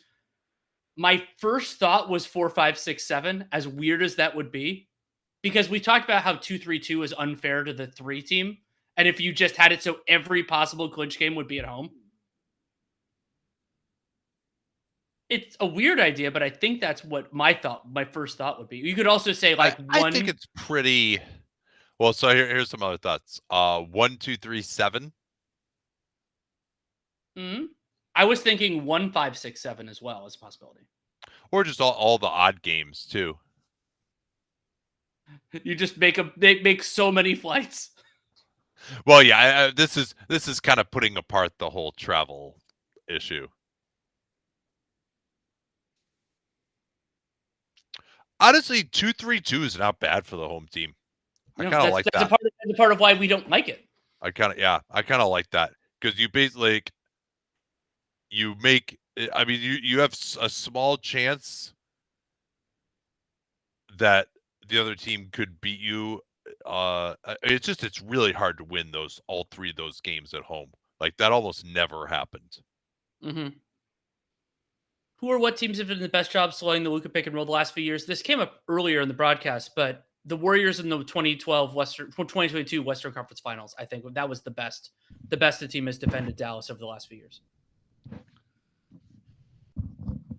Unless we're going to count the actively tanking Mavericks at the end of last year, which doesn't really count. Because the best thing that slowed them down was themselves. All right, now he's out. Yeah, I mean that was always, he was never going to come back. No. Lively, once Powell checked back in, it was inevitable. Yeah. But hopefully, wish him all the best. Hopefully, he can be ready whenever he's ready for some point in the future. Yeah, I mean, he was holding the back of his head. I don't think that's because he sprained his neck. As Reed gets a good drive again, they're going right at Powell. Kids trying to rotate these guys in and out. At some point, though, do you consider just going PJ Washington at center? Because I don't think Powell is really giving you any more rim protection. And he's definitely limiting you on offense. Yeah, but they get real small that way. Irving now with Gobert switched onto him. Great defense by Gobert. Doesn't matter. And the one criticism I'd have there is don't let him get to that fadeaway going right. Gobert's going to give up some fadeaways going right. Green onto Edwards. Edwards has had his way with Green. Green continues to pressure. Wants the screen now. Gobert on the roll. I mean, that was an atrocious pass. He threw it a million miles an hour at his shins. And now Doncic working on Edwards, and Edwards is going to pick up the foul here. He can't believe it.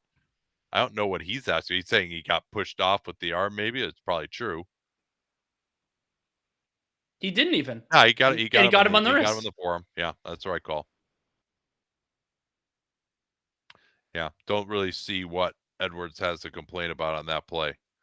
And he did it. I mean, he's done a pretty good job there. If he just goes vertical, doesn't follow, I think that's I mean, Luka's a great finish, so I'm not saying he doesn't make that, but I think that's pretty decent for that situation. And what is this, like the 13th free throw attempt of the quarter?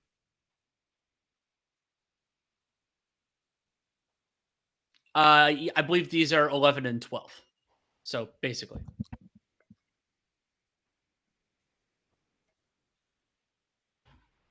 And so that's 12 free throw attempts in a quarter where right now the Mavs have 21 total points.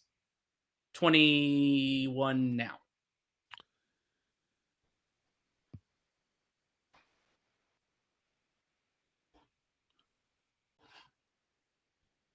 Yeah, Conley has sat most of this quarter, but it has helped the Wolves defense, I would say. Here's Edwards getting Hardy switched onto him. Throws it to McDaniels. That's the right pass, but God, that was not close at all, was it? No. Now I like Washington bringing that ball up. Into the corner, Hardy blows by Reed. He gets into the lane. Gobert picks him up. Now he's looking to get off the ball. No, see, they should throw it to Luka. I guess Luka maybe wait for him to go, and he's going to get to the foul line. And that's Gobert's fourth. Yeah, Luka, I think, I'm going to double check this, but I think Luka was like, I'm a little tired here. Why don't you do it? He looks at him. Yep, nope. Luka's like, nope, go ahead. I mean, I actually think it's better process there to get Gobert switched down to the shooter. But, I mean, that's just not good enough from Gobert. Like, that's a matchup he should be able to defend. Like, I think that's like a did your job situation when he goes into that shot.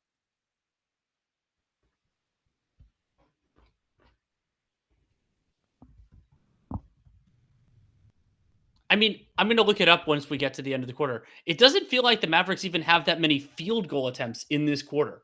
Like, it's basically just been all, like, free throws. Hardy only 1 out of 2, though. So both Conley and Gobert on the bench with 4 at the moment. But now they put 2 on the ball on Ant. Reed gets it. Nope. Got deflected. Goes to McDaniels, though. And McDaniels is run into by Doncic. But this will be free throws nonetheless, even though it was on the pass off. And they're calling this on PJ Washington, actually. I thought Luka's the one who fouled him.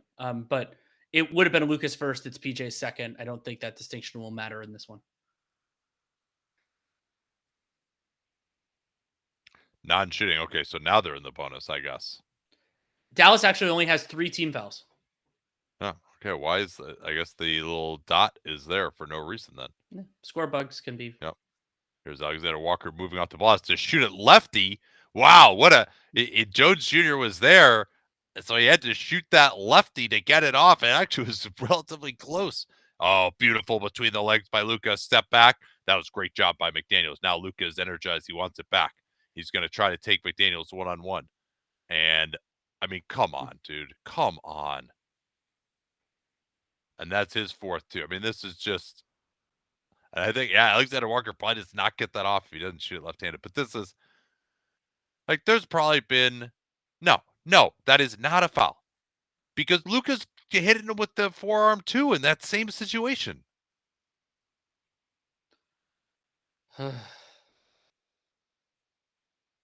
Yeah, and now, like, yes, Minnesota's been fouling a lot in this quarter.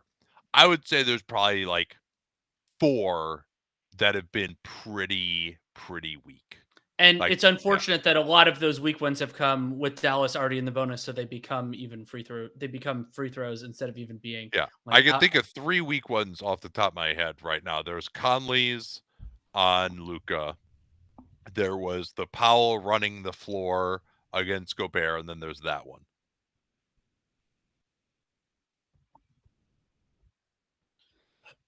If with Lively potentially missing other games in the series, who wins it if the Wolves take game 3?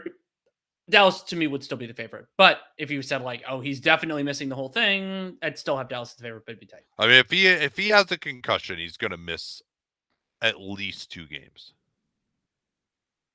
And also, you can't do anything during that time. So Dallas now playing some zone, Towns on the drive, and hey, at least they're calling it consistently. And now I think we're getting closer to the point where I would try Commit PJ suicide because we can't watch these referees anymore. Well, sure, but Yeah, but that's like another one where it just doesn't need to be called. Sorry, what were you saying? I that they should try running Powell, try running Washington Center. Yeah, and particularly these are actually great minutes to do it, I would say.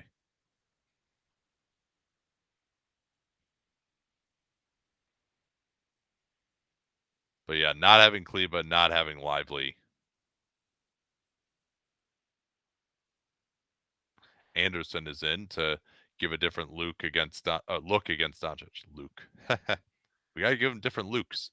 Here's Powell trying to make the play on the short row. Sets up Hardy. And good job by Anderson rotating back to rush him just a little bit. That wasn't even his man. Now Edwards. Double teamed. Has Reed open. He should get off the ball here. They're triple teaming him now effectively. And he's still going to shoot. That's not good enough right there. That needs to be a pass. Here's Luka on the drive. Free throw line. Yes. And because Minnesota had all those guys on the baseline, they couldn't get back to Luka, who's not exactly the fastest running that break. Edwards going to attack again. Didn't try to get the 2-for-1. No charge on the pass and crash. 3 from Reed. It's good. That probably should have been a charge, honestly.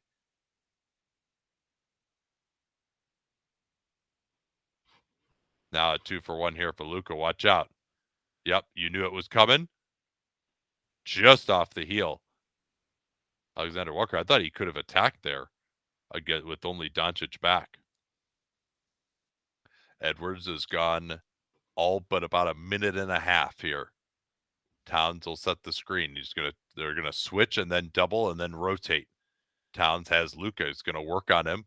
Goes right into the lane and finishes. Again, no rim protection there with Powell switched on the perimeter. That was a nice slow attack. Dallas with the last of the quarter. Hardy crossing over, gets in. Oh, what a finish. The glass. Now they throw it ahead. And nothing will happen in the end. That was looking like it could have been another disastrous Wolves close to a quarter. But in the end for Minnesota, despite the whistles not going their way, they're back. They outscore them by 8 points. Yeah, 35-27 quarter in favor of the Wolves. I was trying to think of the last time they scored 30 in a quarter. Look.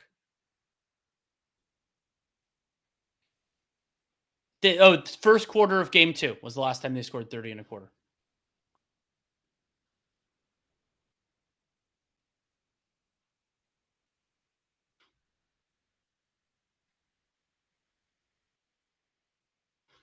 Should the Wolves pull Malone and go nuclear and the refs hoping for a better whistle? No, because that's the whistle that these refs are going to call. Like you can't do so much. You have to kind of take things as they lie to an extent.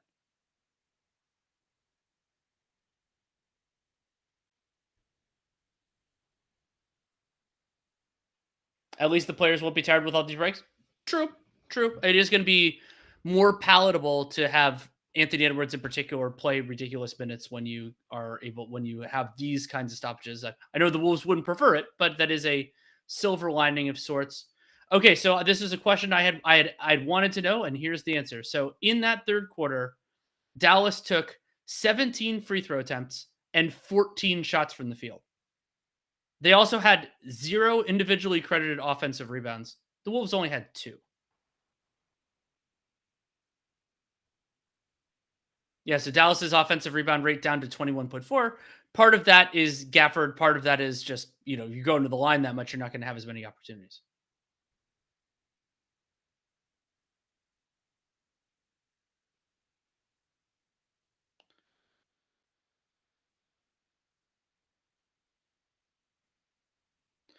Do you think Finch will ever instruct Nori to aggressively complain against the refs? I'll Malone. Potentially. And that's probably Nori's. Like he doesn't. I don't think he necessarily needs direction or approval to do that. The problem though is you kind of have to know the timing of it and like which refs are impressionable and which ones aren't. And like a Tony Brothers crew is pretty much always, especially like it's pretty much always going to call things this way. And I don't think that getting yelled at by a coach is going to change that. Like this is what they want to do. This is we've seen it throughout these playoffs. So I don't know that there are going to be those kinds of games. You could say at a certain point it's worth a try, sacrifice a point set for that sort of a thing, but it's a less fruitful proposition against certain rough crews than others. I like how you said against certain rest crews, like they're playing against them in the game.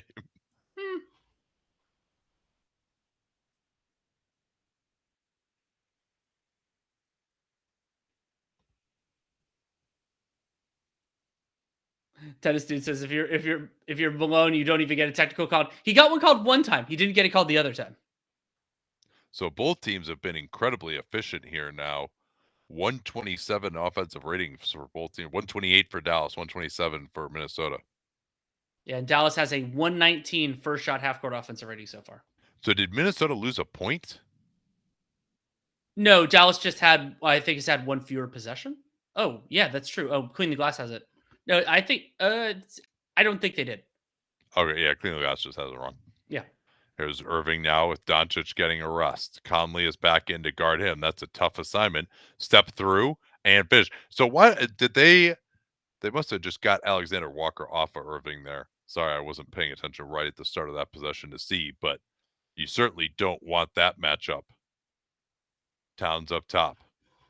Reed on the little face cut. Good top side by Green to take him out. Now it's Conley coming all the way to the opposite side. Beautiful play call, and they get a 3. That is absolutely fantastic work there by the Wolves. And Irving was trying to call out some switches to keep the big close to the rim, and Conley just changed sides of the floor. Now it's Gafford into the lane. Rebound Towns. Good job by him getting back into it. Can't believe that wasn't a foul. That would have been Gafford's I think 4th. Alexander Walker into the lane, spins, kicks back to Anderson, who's not being guarded by Gafford. Anderson will set another screen. Short roll, Anderson, floater, and man, he just can't miss from that spot right now. Unreal. And I thought Gafford is relatively there to contest too. Wolves up 3. Yeah, Mavs really missing Lively. So they'll give up the switch with Irving guarded by Conley on the 4 fouls, and Irving dribbles out of bounds. Kyrie with a travel and a dribbling out of bounds turnover in the second half of this game. Yeah, it just hit. He tried to go between his legs as he's done millions of times before, and he just hit the back of his leg. He's usually a low turnover guy.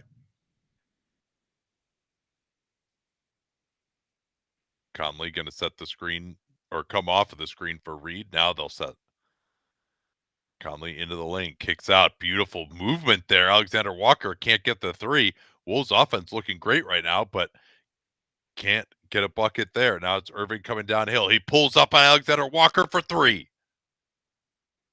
And Kyrie hitting big shots at the beginning of the fourth was an important inflection point, and we'll see what happens here. Yeah, game 2, he had a nice run, and Alexander Walker upset with himself for not running Irving off the line. That was the right decision by Kyrie.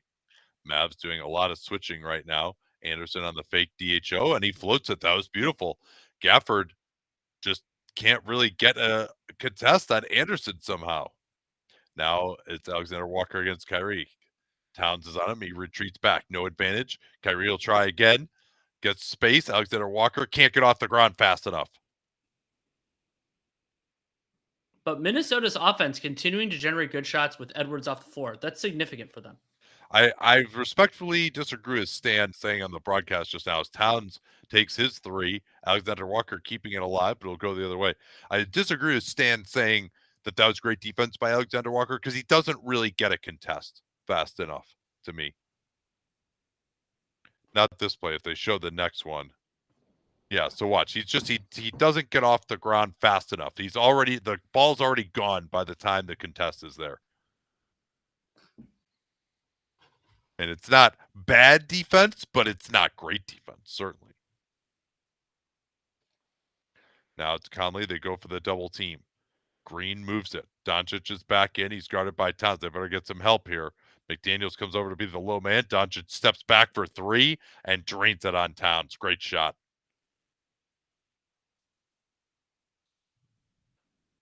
Conley coming off the Anderson screen. Edwards is headed to the table. Conley with the floater. This is, and we saw this a little bit in the OKC series too, and we saw it more when Gafford was on the floor. They did start to crack that rim protection a little bit as Anderson will pick up the cheapie. He was quick to take that foul call, considering the other participant was Conley. And that's a pretty decent contest there for Towns, I would say. That's one you're probably all right with if you're the Wolves. And just to catch people up a little bit on the foul situation, McDaniels, Conley, Gobert all have 4. And then Washington, Gafford, Hardy all have 3. Yeah, Irving, he's got like a quiet 26. Oh, Luka completely faked out Anderson that time. But Green, not able to make him pay. Dribbled it off his own foot. Yeah, I don't think Green has been very good on either end tonight. I think that's something that the Wolves should be looking at more closely in a lot of ways. Oh, nice cut. Reed, yes! And this is PJ Washington at center now. They're not going with Powell, and the rim is open. Yeah, those Reed cuts to the basket off the screens are pretty good. No advantage for Kyrie. They should go, I think, to Doncic and say Kyrie on the blow-by. He's hit from behind. Good call there. And that is Jaden McDaniels' 5th foul. Yeah, it was coming for somebody. And this game is really opening up now with Washington at center and Towns at center for the Wolves. And I do think with about 8 minutes left, McDaniels, I'm not going to pull him for long, but I would sit him for a couple of minutes here. Yeah. Just because the risk of him, like he can commit some fouls, the risk of him coming out with, like being fouled out with 6 or 7 minutes in the game would be pretty devastating for them.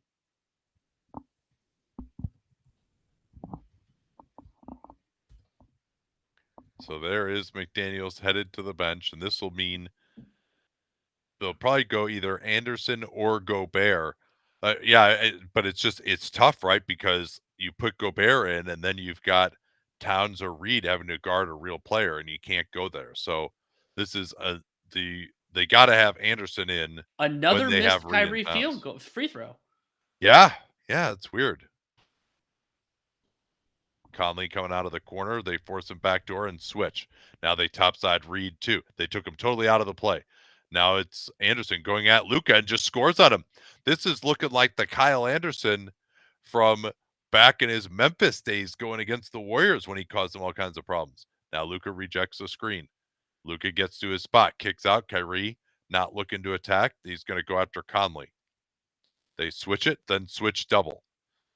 Kyrie still on the ball, somehow gets through, and then it's tipped home by Washington. No box out on that baseline by Towns. And this is also looking like the PJ Washington at center minutes in Charlotte with how little rim protection there is. Yeah, Towns just never moved on that box out. And Luka can't believe it, but no challenges left. I thought he got armed there. First look. Yeah, he certainly was hopping mad. Yeah, he's saying, look at it. Let's look at it ourselves. That is exactly the wrong angle. Thank you, TNT. It certainly doesn't look like he could have gotten his hand all the way up there to hit the ball. Like, I don't think I mean, he his arm has is that longer long. arms than you think. He got that one on Gobert, which he was kind of out of position for too. But that was not the angle to show it.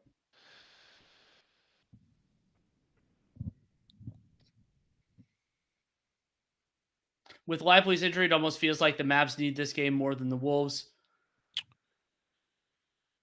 I mean, I'm gonna say the Wolves need it pretty bad. I mean, if the Mavs win this game, then the series is functionally over, barring with all historical precedent considered.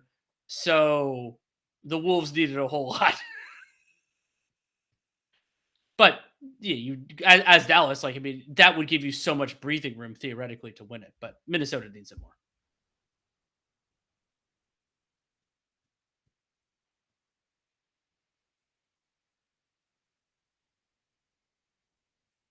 It's not a great sign for the Wolves that Conley's their best offensive player. I would say he's their most consistent offensive player, and Mike Conley's still a really good basketball player. Like I think that he can't do it every possession of every game, but he can generate advantages. He can convert the shots that he needs to convert, and if you have to rely on him every possession of a regular season, it's not going to be as great.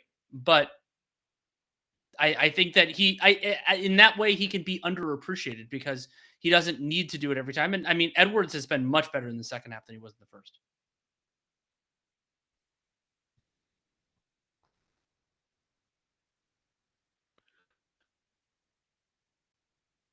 Am I right to say that Rudy has easily been the Bulls' best player in this series? And McDaniel's been pretty good. I mean, it's just such a weird situation. Because it hasn't been the best Edwards series overall so far. It's obviously not Karl-Anthony Towns. Yeah, but it's also like if you just took Ant off the floor, then McDaniel's wouldn't be the best player, right? Like he's been the best, relative to his role, he's been the best. But you kind of this is the way the NBA works. That it's like to me to say that someone who's not one of the main stars was a team's best player, like they have to just be unbelievable. That's how Andre Iguodala gets a Finals MVP in a year that he shouldn't. Right. Is by kind of forgetting how the flow of everything works.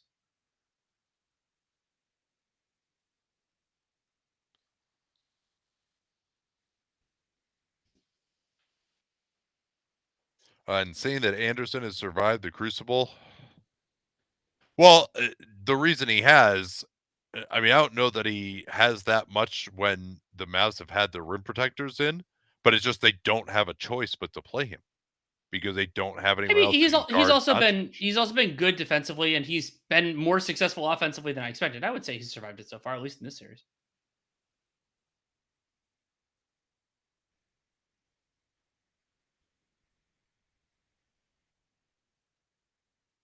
God, that was nasty. Awesome. He just destroys guys.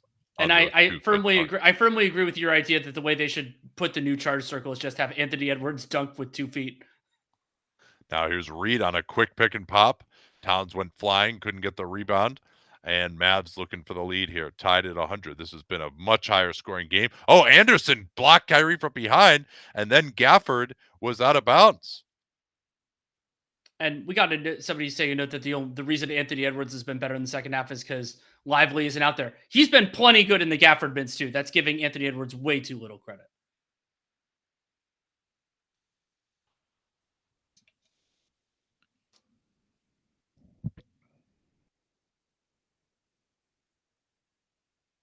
Here's Towns. They run some screening action, bringing Conley all the way to the strong side. Now into the post, and Towns, I guess, got tripped. That was a weird play, but Dallas again looking to break the tie. Luka has Reed, wants it back. They'll set the screen. Luka waves him away. He wants to take Reed one-on-one here. Down at 10. Doncic going to his right. Good defense here by Reed. Luka going to step back on him, and he makes it. I mean, that's the brilliance of Doncic. Like that's a difficult shot under any stretch of the imagination. Here's Edwards on the attack, going at Gafford and scores. They set a screen for him deep in the backcourt. Finally, it looks like the Doncic-Edwards duel is evolving here that we hope for in this series. Luka going to come off of two screens. Conley hedges it. Now they'll double team Luka. Gafford.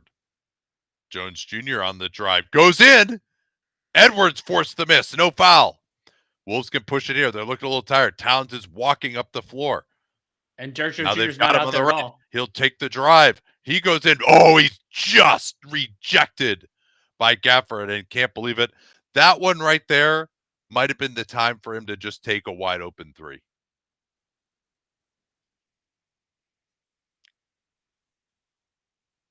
So deep in the corner, plenty of time here for Minnesota. Gafford is going to have to go the rest of the way here, I would imagine. Edwards. Reed slips out of it. They get Luka on him. Kicks to the corner. That's the right. Oh, he should have shot that and gotten a foul. He could have got a 3-shot foul right there. Now Edwards has to lob it up. That was a good pass to Anderson. 1-footer. And he scores. Oh, what a shot. Anderson just can't miss. He's 5 of 5 from the field. Double team Doncic at the point of attack. We have not seen Gobert in this fourth quarter. Here is Gafford going to the spin move. Kicks it out. Run off the line by Conley as Washington. He gets Irving in the corner. Ant with the great closeout. Irving on the drive. Left hand floater. Man, that is such a sick shot. And Wolves. Edwards did a nice job in that closeout, but Kyrie Irving, he only had about 3 seconds to work with and got to a shot he could make. I was going to say got to a good shot, but got to a good shot for him. I can't believe Edwards made that pass, much less that it was successful. Yeah. Well, they didn't show it, but Reed has Jones Jr. just flying at him. All he has to do is just wait there for him to crash into him and shoot it as he's landing. Instead, he just stepped around him. But hey, they got 2 points in the end. So now the question. Rudy Gobert has played 26 minutes, 4 personal fouls, 9 points, 6 rebounds, -1. You bring him back in for Anderson, or you stick with Anderson? I think I bring him back in. I'm not confident. I don't feel great about it, but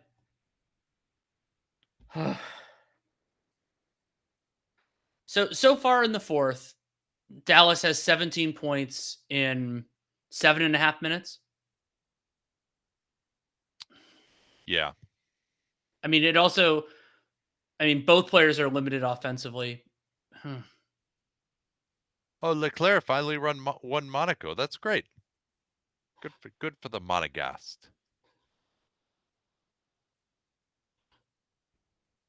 That's what I'm seeing on ESPN. That's at the top of my box score. That's the only reason I saw it.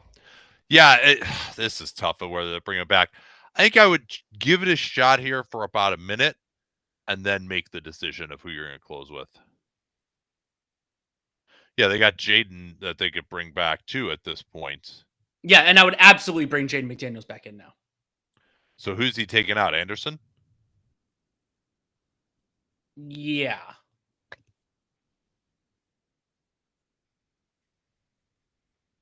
Yeah. So I think my 5 would be I mean, I think my this is hard.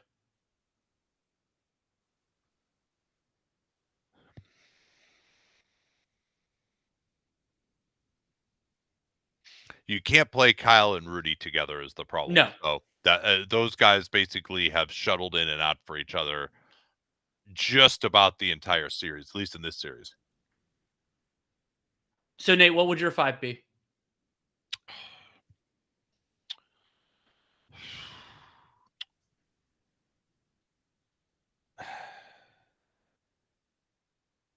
Yeah, Rudy just hasn't been that effective today, I would say.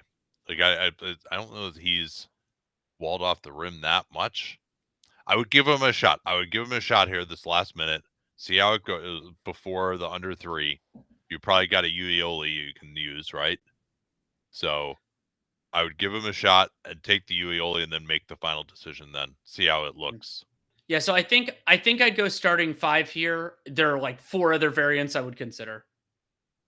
And I don't do that lightly. Obviously, No. I believe Gobert is really, really good.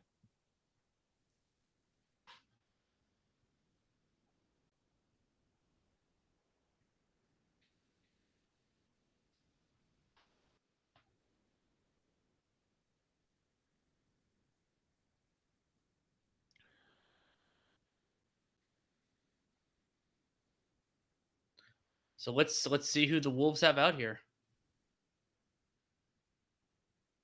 Naz Reid is definitely there.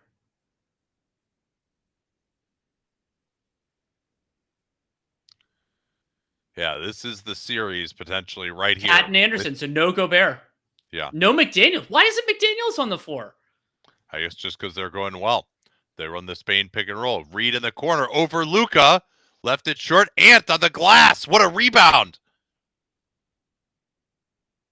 He's picked up by Washington. Waves everyone away. Wants to go at Luka. Double team. They're too late in the clock, though. He wasted too much time just dribbling around, and now they're in trouble. Here's Anderson. Tough fader. Oh, I thought that was going down. Dallas could take the lead here. Gobert is on the bench, but they have Anderson guarding Luka. They tried to involve Towns in the pick and roll. They should just set that lower. I don't know why they're setting it so high. Now Doncic getting off the ball. That sets up Washington, and that's just so good. So good from Luka Doncic right there to get off the ball early to Irving, let him make the decision, but they had already rotated away, and now Gobert is headed to the table. McDaniels is not. Reed on the drive. He goes in, and he's going to get a foul call. I'm not sure who this is on. I didn't think Gafford did anything. It's called on Gafford. I thought he was straight up.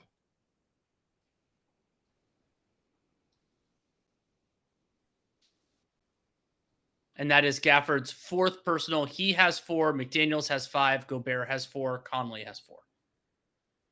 So Naz Reid, 2 huge free throws here.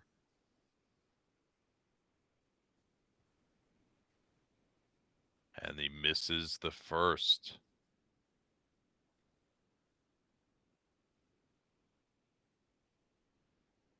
And now Dallas is going to take their between free throws timeout.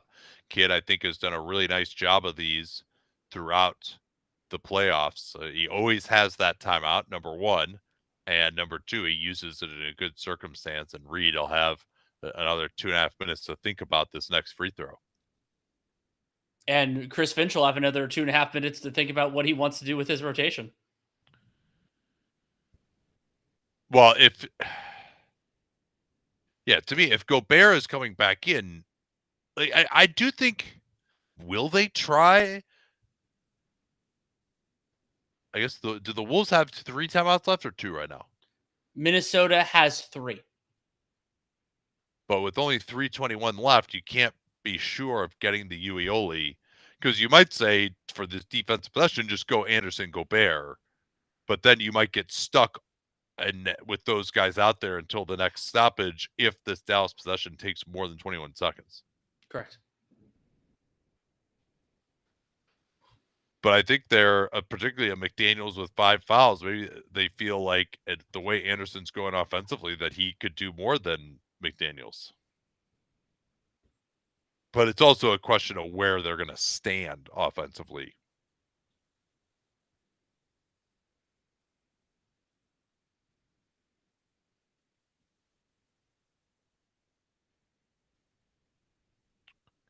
So a second free throw here for Reed. Yes, and it is Gobert and Anderson. I would expect, unless we go under 3 minutes, that Finch will use his use it or lose it timeout. Would you try to slow down this possession as Dallas to try to force them to keep it? Nah, I don't. I think just scoring is more important at this point, especially up 2. They go at Gobert in the pick and roll. He's up to touch. Now he retreats. Doncic gets to his spot. Gobert came over, great pass, travel. but a travel's been called. They said that he landed before the pass. Gobert surprised Doncic. Let's see it here. Wow.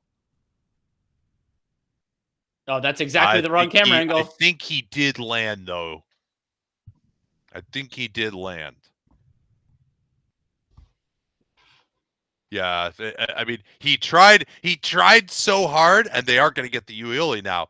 Of course, we'll never get a look at it, at least until after this next commercial. But he tried to sort of like pick his leg up, and that's why he fell down as he passed it. He knew he was close. That was actually Gobert winning the cat and mouse game that time, though. Mm-hmm.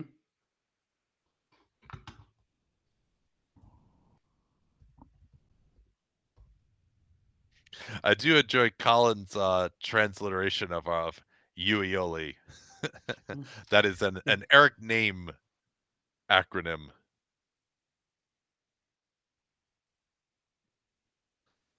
But yeah, I'm pretty sure, we'll see if I'm right about this, that he does land. I didn't see it in real time, though.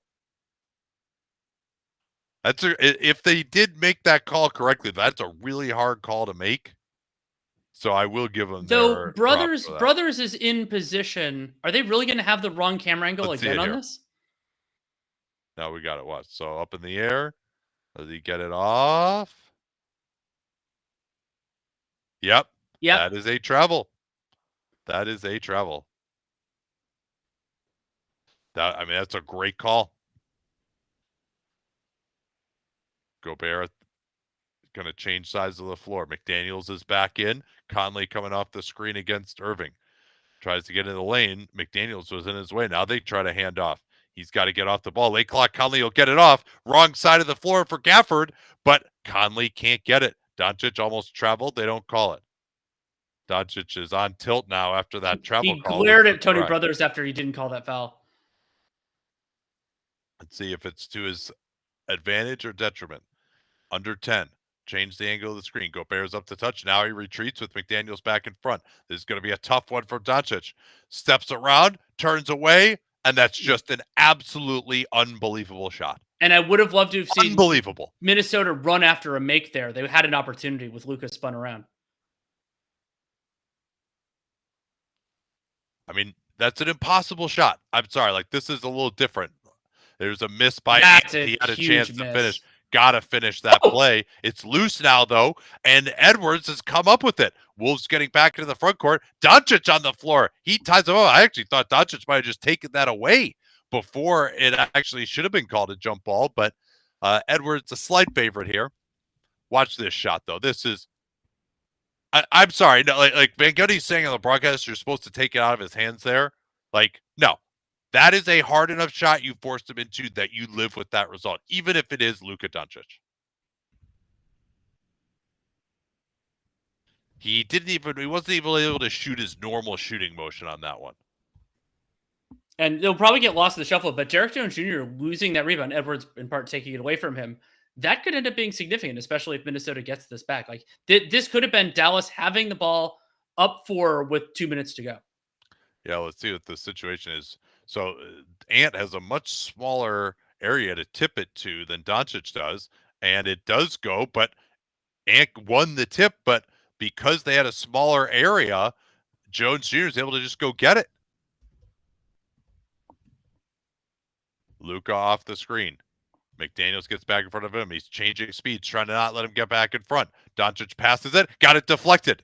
Wanted the foul call, didn't get it. Wolves have to score here. Jones picking up Conley. Here's Towns stepping back to his right for 3. Missed it.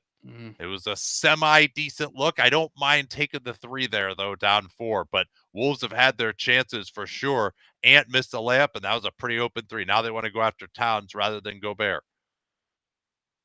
With Irving. Step back. That's a long 2, and it's good by Irving. And now Minnesota is in grave difficulty. Down 6. They got to get a perfect game. They got to get a 3 for 2 here, basically. Conley pushing it up. Not maybe fast enough. I maybe should have they taken a timeout there. And we're going to get a little chuck. Is that first in the last 2 minutes? First in the last 2, yes.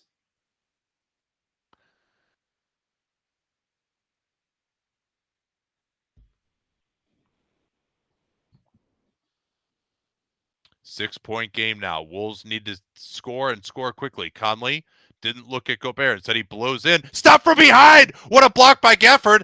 Edwards almost had the Dallas ball. rebound, but that's going to be Dallas ball. That went off of Anthony Edwards. Incredible play there by Daniel Gafford, who did well enough to run Conley off the line. I thought they were basically giving this layup up, and he did indeed block it. Beautiful left-handed block. Conley maybe had Gobert on the roll, and Dallas now, they should run down every single second of this. Get it down to 30 to prevent them coming back with a 2-for-1. Gafford will set it here. Doncic going to try to engage Gobert going downhill. Gets to his spot, throws it up, and Gafford with the huge jam. And Dallas is going to go up 3-0, and they are a prohibitive favorite to make it to the NBA Finals. Luka Doncic and Daniel Gafford carry him home in the end. Incredible pass. And Nate, the Minnesota Timberwolves have scored 1 point in the final 5:05 of this game. That's unbelievable.